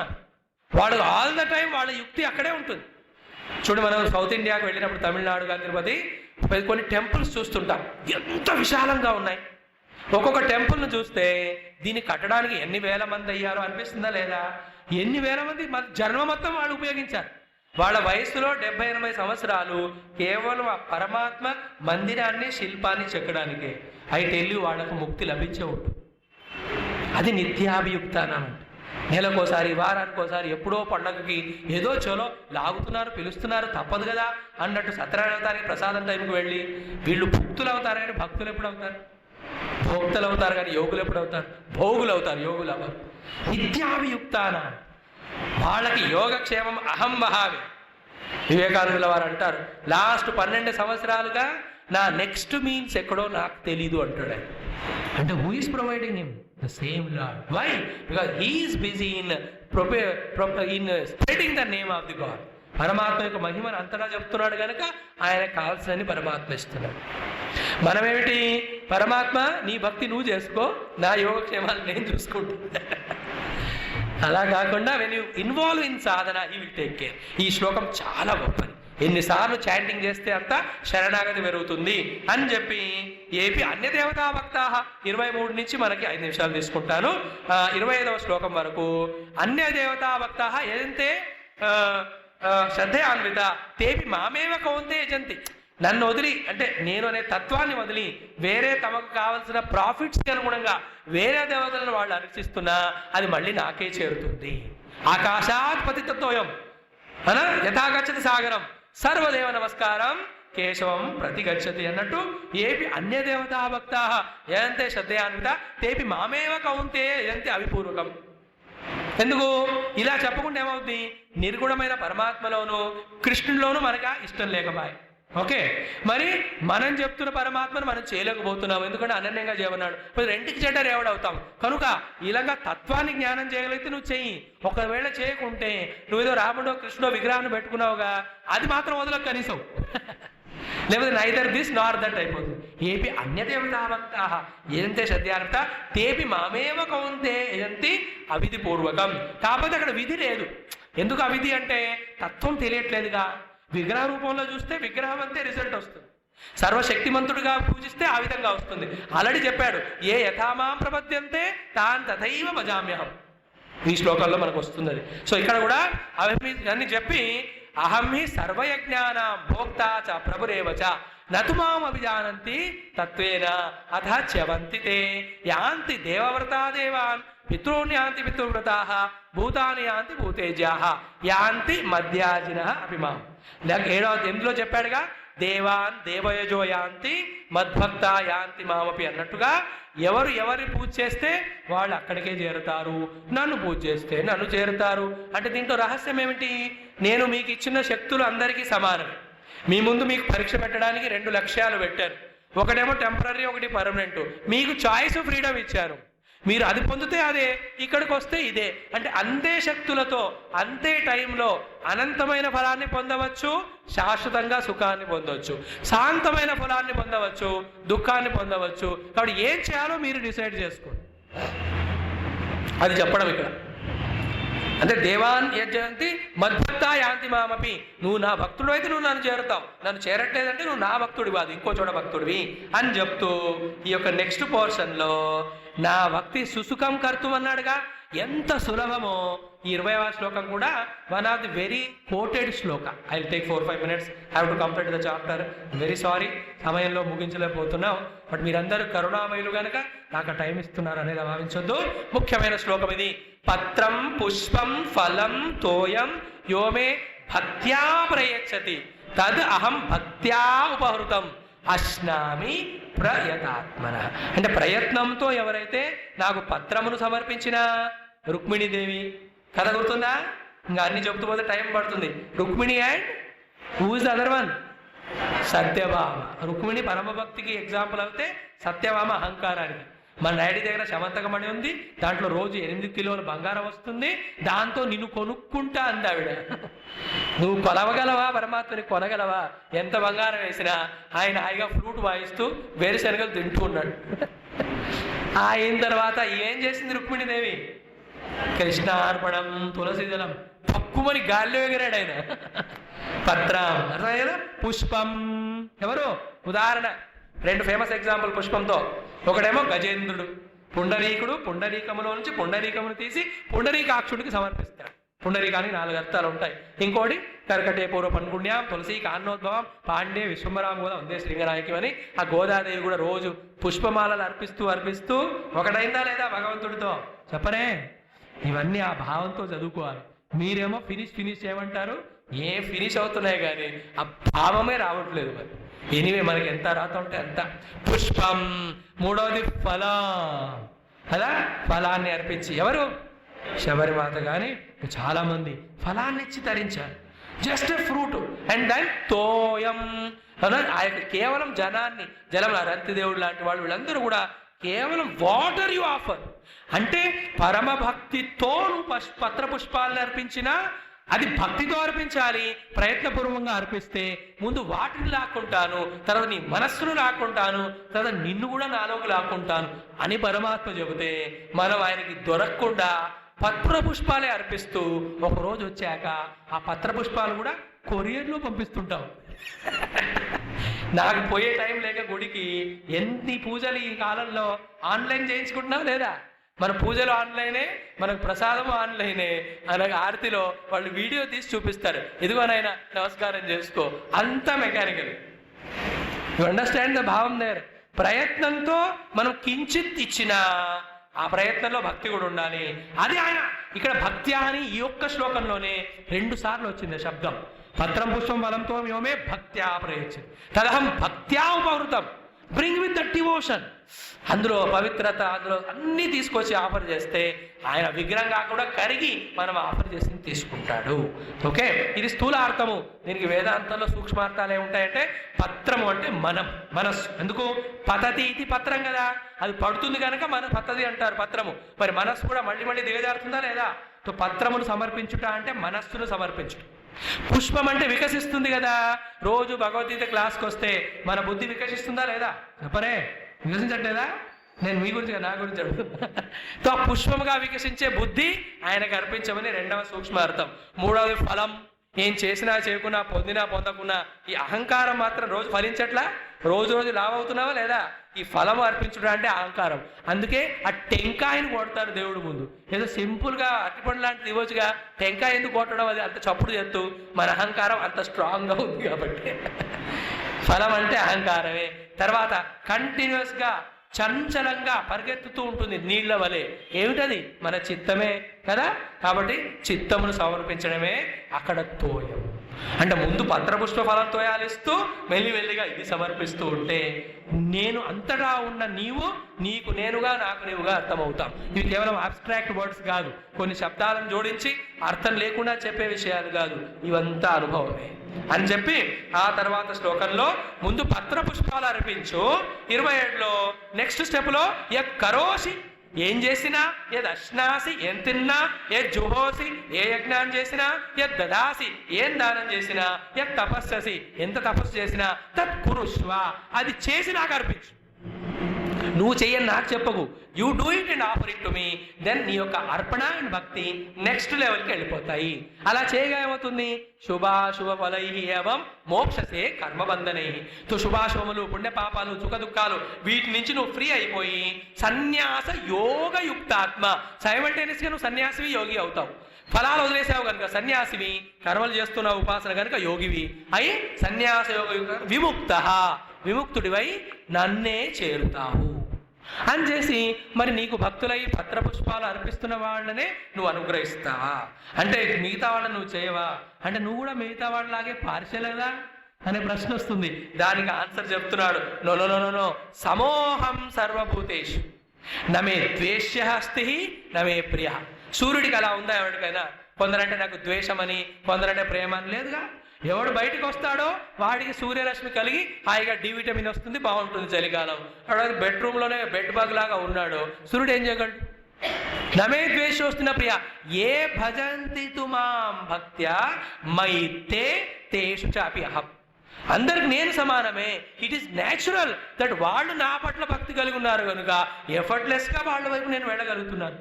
లేకపోతే ప్రోగ్రామ్ పార్టీకి వెళ్ళినప్పుడు ఎవరితో మీరు పలకరిస్తారో వాళ్ళు మీతో మాట్లాడతారు, మిగతా వాళ్ళు పలకరించారు కనుక వాళ్ళు ఇలా ఉంటారు. అలాగే మీతో ఎవరు పలకరిస్తే వాళ్ళతో మీరు మాట్లాడరా? ఇక్కడ కూడా అంతే. వాళ్ళు భక్తులై నా దగ్గరకు వస్తున్నారు కనుక నేను వాళ్ళ పట్ల లాగబడుతున్నాను తప్ప నాలో పార్షియాలిటీ లేదు. ఇన్ఫ్యాక్ట్ అసలు నేను చెప్పనా మీకు నా సంగతి, మీకు అర్థం అవ్వట్లేదు కానీ అని కృష్ణుడు అంటూ, ఇన్ని జనాలుగా మీరు ఎన్ని తప్పులు పాపాలు చేసినా ఈ క్షణం నుంచి ఇవన్నీ పక్కన పెట్టి నేను నీ భక్తుడిని అవుతాను అని సంకల్పం చేసుకొని చిన్నగా పత్రం ఇవ్వడం మొదలు పెట్టండి. నేను మీకో పత్రం ఇస్తాను. ఏమిటి? నీ అంత గొప్ప భక్తుడు లేడు అని. నెక్స్ట్ శ్లోకాలు. అపిచే సుదురాచార, ఆచార దురాచార సుష్టు దుష్ట ఆచార అని అర్థం. అంటే is a PhD in doing all negative things. అపిచేత్సు దురాచార బట్ భజతే మాం. ఎప్పుడైతే నా భజన మొదలు పెడతాడో అనన్య భాగ్ కమిట్మెంట్తో సాధురేవ సమంతవ్య, వాడు సాధు అయిపోయాడు. ఈ need not change the dress and change the makeup. క్షిప్రం భవతి ధర్మాత్మ, కొన్ని రోజుల్లోనే వాడు అర్థకామాలను దాటి ధర్మానికి వస్తాడు. శాశ్వత శాంతి నిగచ్చతి, అండ్ ఆ యొక్క శాంతి స్థితిని పొందుతాడు. అర్జున, ఇది నువ్వు అర్థం చేసుకో, నువ్వు ప్రాక్టీస్ చేయి, నీవు అనుభవంలోకి తెచ్చుకో. దయచేసి నువ్వు నా భక్తుడు అయితే, నా జ్ఞానం నీకు నచ్చితే, నా వల్ల అందరికీ మేలు కలగాలి అనుకుంటే, నువ్వు ఎక్కడికి వెళ్ళినా నువ్వు ఎన్నో విషయాలు చెప్తున్నా ఈ విషయాన్ని కూడా అంతటా నువ్వు ప్రచారం చెయ్యని కౌంతేయ ప్రతిజానీహి నమే భక్త ప్రణశ్యతి అని పరమ గొప్ప వాక్యాన్ని ఇక్కడ కృష్ణుడు అర్జునుడికి చెప్తున్నాడు. ఈ యొక్క వాక్యాన్ని కొందరు మహాభక్తులు మీరు సత్సంగంలో వినింటారు. ఎంత గొప్పగా చెప్తారంటే 18 అధ్యాయాలలో 500కు పైగా శ్లోకాలు కృష్ణుడు పలుకుతున్నప్పుడు బి అటెంటివ్, ఈ పలుకులు కేవలం అర్జునుడికి వినిపించేలా పలికాడంట. కేవలం ఈ సెంటెన్స్ వచ్చినప్పుడే గొంతెత్తి ఎంత గట్టిగా పలికాడంటే అందరికీ వినిపించింది, కానీ ఎవ్వరూ పట్టించుకోలేదు. అభిమన్యుడికి మాత్రం అర్థం. ఇంటికి వెళ్ళాడంట, అవునా? ఫస్ట్ డే యుద్ధం అయిన తర్వాత ఉత్తర అడిగిందిట, ఏమైంది వాడా అని చెప్తే ఇలా జరిగింది, నాన్నగారికి మామగారికి జ్ఞానం అంతా చెప్పారు, ఏమో చెప్పారు నాకు వినిపిలా, కానీ ఒక్క సెంటెన్స్ మాత్రం నాకు అర్థమైంది. ఏమన్నాడు ఆయన? ఆ సెంటెన్స్ చెప్తున్నప్పుడే ఏదో మైకులో చెప్పినట్టు గట్టిగా చెప్పాడు. ఏమిటది? నమే భక్త ప్రణశ్యతి. ఎంత గొప్ప సెంటెన్స్ అండి. అది ఆమెకి చెప్తాడు ఉత్తర. ఆ తర్వాత ఆ పాండవులంతా వెళ్ళిపోయారు, అభిమన్యుడు వెళ్ళిపోయాడు, ఉత్తరాదేవి గర్భంలో పరీక్షిస్తున్నాడు. ఆయన్ని చంపడానికి అశ్వత్థామ కదా వేస్తాడు కదా, భాగవతం చదివారు మీరు. ఆ బాణం వేసినప్పుడు బ్రహ్మాస్త్రాన్ని ఈ సెంటెన్స్ అప్పుడు గుర్తు చేసుకుంటున్నారు. కృష్ణ నువ్వు అన్నావు కదా నమే భక్త ప్రణశ్యతి అని, నీ భక్తురాలని నన్ను చంపు కానీ నాలో నా పిండాన్ని రక్షించు. అప్పుడు కృష్ణుడు ఇమ్మీడియట్గా ఎక్కడి నుంచో వచ్చి ఆ పొట్టులోకి వెళ్ళి ఆ యొక్క ఆయుధాన్ని చేతిలో పట్టుకొని వాడు వేసిన బ్రహ్మాస్త్రం నుండి కాపాడుతాడు. ఎవడు నన్ను ఈ మృత్యు నుంచి కాపాడిందని జీవితాంతం పరమాత్మను అన్వేషిస్తూ ఉంటూ ఆ కోరికతో ఆ పరమ గురువు అయిన శుక మహర్షిని పొంది ఆ శుక మహర్షి అనుగ్రహంతో పరమాత్మ యొక్క ఇంకొక రూపమైన భాగవత జ్ఞానాన్ని పొంది తరుస్తాడు పరీక్షిత్తు. అంటే పరీక్షిత్తు భాగవతం మొత్తం పొందడానికి కారణము కృష్ణ అన్వేషణ, కృష్ణ అన్వేషణకి కారణము కృష్ణ రక్షణ, కృష్ణ రక్షణకు కారణము కృష్ణ భక్తి, కృష్ణ భక్తికి కారణము కృష్ణుని యొక్క ప్రతిజ్ఞ. అదేమిటి? నమే భక్త ప్రణశ్యతి. ఓన్లీ అనుభవించిన వాడిని చెప్పగలరు. కేవలం పై మాటలాడుతున్న మనకి అసలు ఇక్కడి నుంచి కిందికి కూడా దిగదు. ప్రతిజాని నమే భక్త ప్రణశ్యతి. Where are you going? Become my devotee. You can never perish. Only ఆ శాస్త్ర తత్వాన్ని పొందుతావు తప్ప నీకు ఎక్కడ ఇటువంటి లాస్ లుక్సా నాశనం ఉండనే ఉండదు అని చెప్పి ఈ శ్లోకంలో చెప్పాడు. అని ఇంక నెక్స్ట్ శ్లోకాలలో ఈవెన్ పశువులుగా ఉన్న ఆంజనేయ స్వామి వంటి వాళ్ళు, ఆంజనేయ పశువు అని కాదు, ఆ యోనిలో ఉన్న వాళ్ళు, రాక్షసులుగా ఉన్న ప్రహ్లాద్ లాంటి వాళ్ళు, ఆయన రాక్షసుడు కాదు, ఈవెన్ గరుత్మంతుడు అని పక్షు, వీళ్ళు కూడా జపతపాలు చేసి ధరించి నా దగ్గర చేరారే, మీకేం తక్కువ చెప్పండి? మనిషిగా శరీరము, ఇంద్రియాలు, ఆలోచించడానికి బుద్ధి, భావనకి మనస్సు, ఆ చింతనకి చిత్తము, మెమరీ, ఏ డబ్బులతో కొనలేనటువంటి అమూల్యమైన వస్తువులనిచ్చి, వీటితో పాటు శాస్త్రములనిచ్చి, బోధించే గురువునిచ్చి, సత్సంగాన్నిచ్చి, శివరామకృష్ణుడు ఉన్నటువంటి క్షేత్రాన్నిచ్చి, మనకంటే ముందు కుర్చీలేసి, ఫ్యాన్లేసి, లైట్లేసి, కుర్చీలో పుస్తకాలు పెట్టి, ఇంత గట్టి నేనేం చేయగలను చెప్పండి? అవునా? అయినా సరే మీరు భక్తులు కాకుంటే I'm sorry, I can't help more than this అని మన గొప్పతనం ఏంటంటే కృష్ణుడిని కూడా ఏడిపించగలం. This is to certify that Krishna is ఫ్రీడ్. ఇంతమంది ధరించారు, మీకేం తక్కువ? మీరు ఎవరో చెప్తే మనకు వినిపించదు, ఎందుకంటే ఇగో ఉంది లోపల, మనకి మనమే చెప్పుకోవాలి. తో ఏపిస్యు పాపయోన స్త్రియో వైశ్యాస్వాస్తేప్యా కిం పునః బ్రాహ్మణ పుణ్య భక్త రాజర్షేస్తథ అని చెప్పి లాస్ట్ బట్ 1 శ్లోకంలో లైన్లో అనిత్యం అసుఖం ఇదం లోకం. ఇక్కడికి వచ్చావు, వచ్చి మాం భజస్వ, ఒక్క క్షణం కూడా వృధా చేయకుండా నన్ను భజిస్తూ ఉండు, నన్ను చేరిపోతావు అని చెప్పి ఎలా చేయాలా భజన? మళ్ళీ చివరి శ్లోకం కూడా చాలా పవర్ఫుల్ కనుకనే దీన్ని మళ్ళీ 18లో రిపీట్ చేస్తారు. There are 2 slokas which are repeated in Gita. One of them is this: Manamana bhava madbhaktah madhyaji mam namaskuru mameva eshyasi యుక్త్వా ఏవం ఆత్మానం మత్పరాయణః. సో నన్నే మనస్సులో భావిస్తూ నా భక్తుడివై నీవు చేసే యజ్ఞాలు అన్ని నాకే చేస్తూ నీ నమస్కారాలు కూడా నాకే చెందిస్తూ ఉంటే మెల్లిమెల్లిగా నువ్వు నాకు దగ్గరగా చేరిపోతావు అని చెప్తూ ఇలా 34 శ్లోకాలున్న ఈ అధ్యాయంలో యోగక్షేమం వహామ్యమని, నమే భక్త ప్రణశ్యతి అని, సుసుఖం కర్తుమవ్యమని, పత్రం పుష్పం ఫలం తోయమని, సాధురేవ సమంతవ్య అని, పితాసి లోకస్య అని, అలాగే పితామస్య జగత మాతాధాత అని, మయా తత విధం సర్వం జగదవ్యక్తమూర్తిన అని ఒక్కొక్క అమూల్యమైన శ్లోకాలతో జ్ఞానమును బోధించి, భక్తిని బోధిస్తూ, అష్యూరెన్స్లు ఇస్తూ, ఇన్స్పైర్ చేస్తూ, ఎంకరేజ్ చేస్తూ, అడుగడుగునా మనల్ని సపోర్ట్ చేస్తూ, మనం తరింపజేయడానికి కృష్ణుడే గీత రూపంలో 9వ అధ్యాయ రూపంలో వచ్చాడు. ఆ అనుగ్రహం కంటిన్యూ అవుతూ ఇది అర్థం చేసుకొని ధరించాలని మనందరం కలిసి కళ్ళు మూసుకొని ఆ పరమాత్మని గీతామాతని గురుదేవులని ప్రార్థిస్తూ వారి పాదపద్మములకి ఈరోజు సత్సంగాన్ని సవినయంగా భక్తిపూర్వకంగా అర్పిద్దాం. ఏతత్ సర్వం శ్రీకృష్ణ శ్రీ సద్గురు శ్రీ గీతామాతో చరణారవిందార్పణమస్తు. ఓం పూర్ణమదః పూర్ణమిదం పూర్ణాత్ పూర్ణముదచ్యతే పూర్ణస్య పూర్ణమాదాయ పూర్ణమేవావశిష్యతే.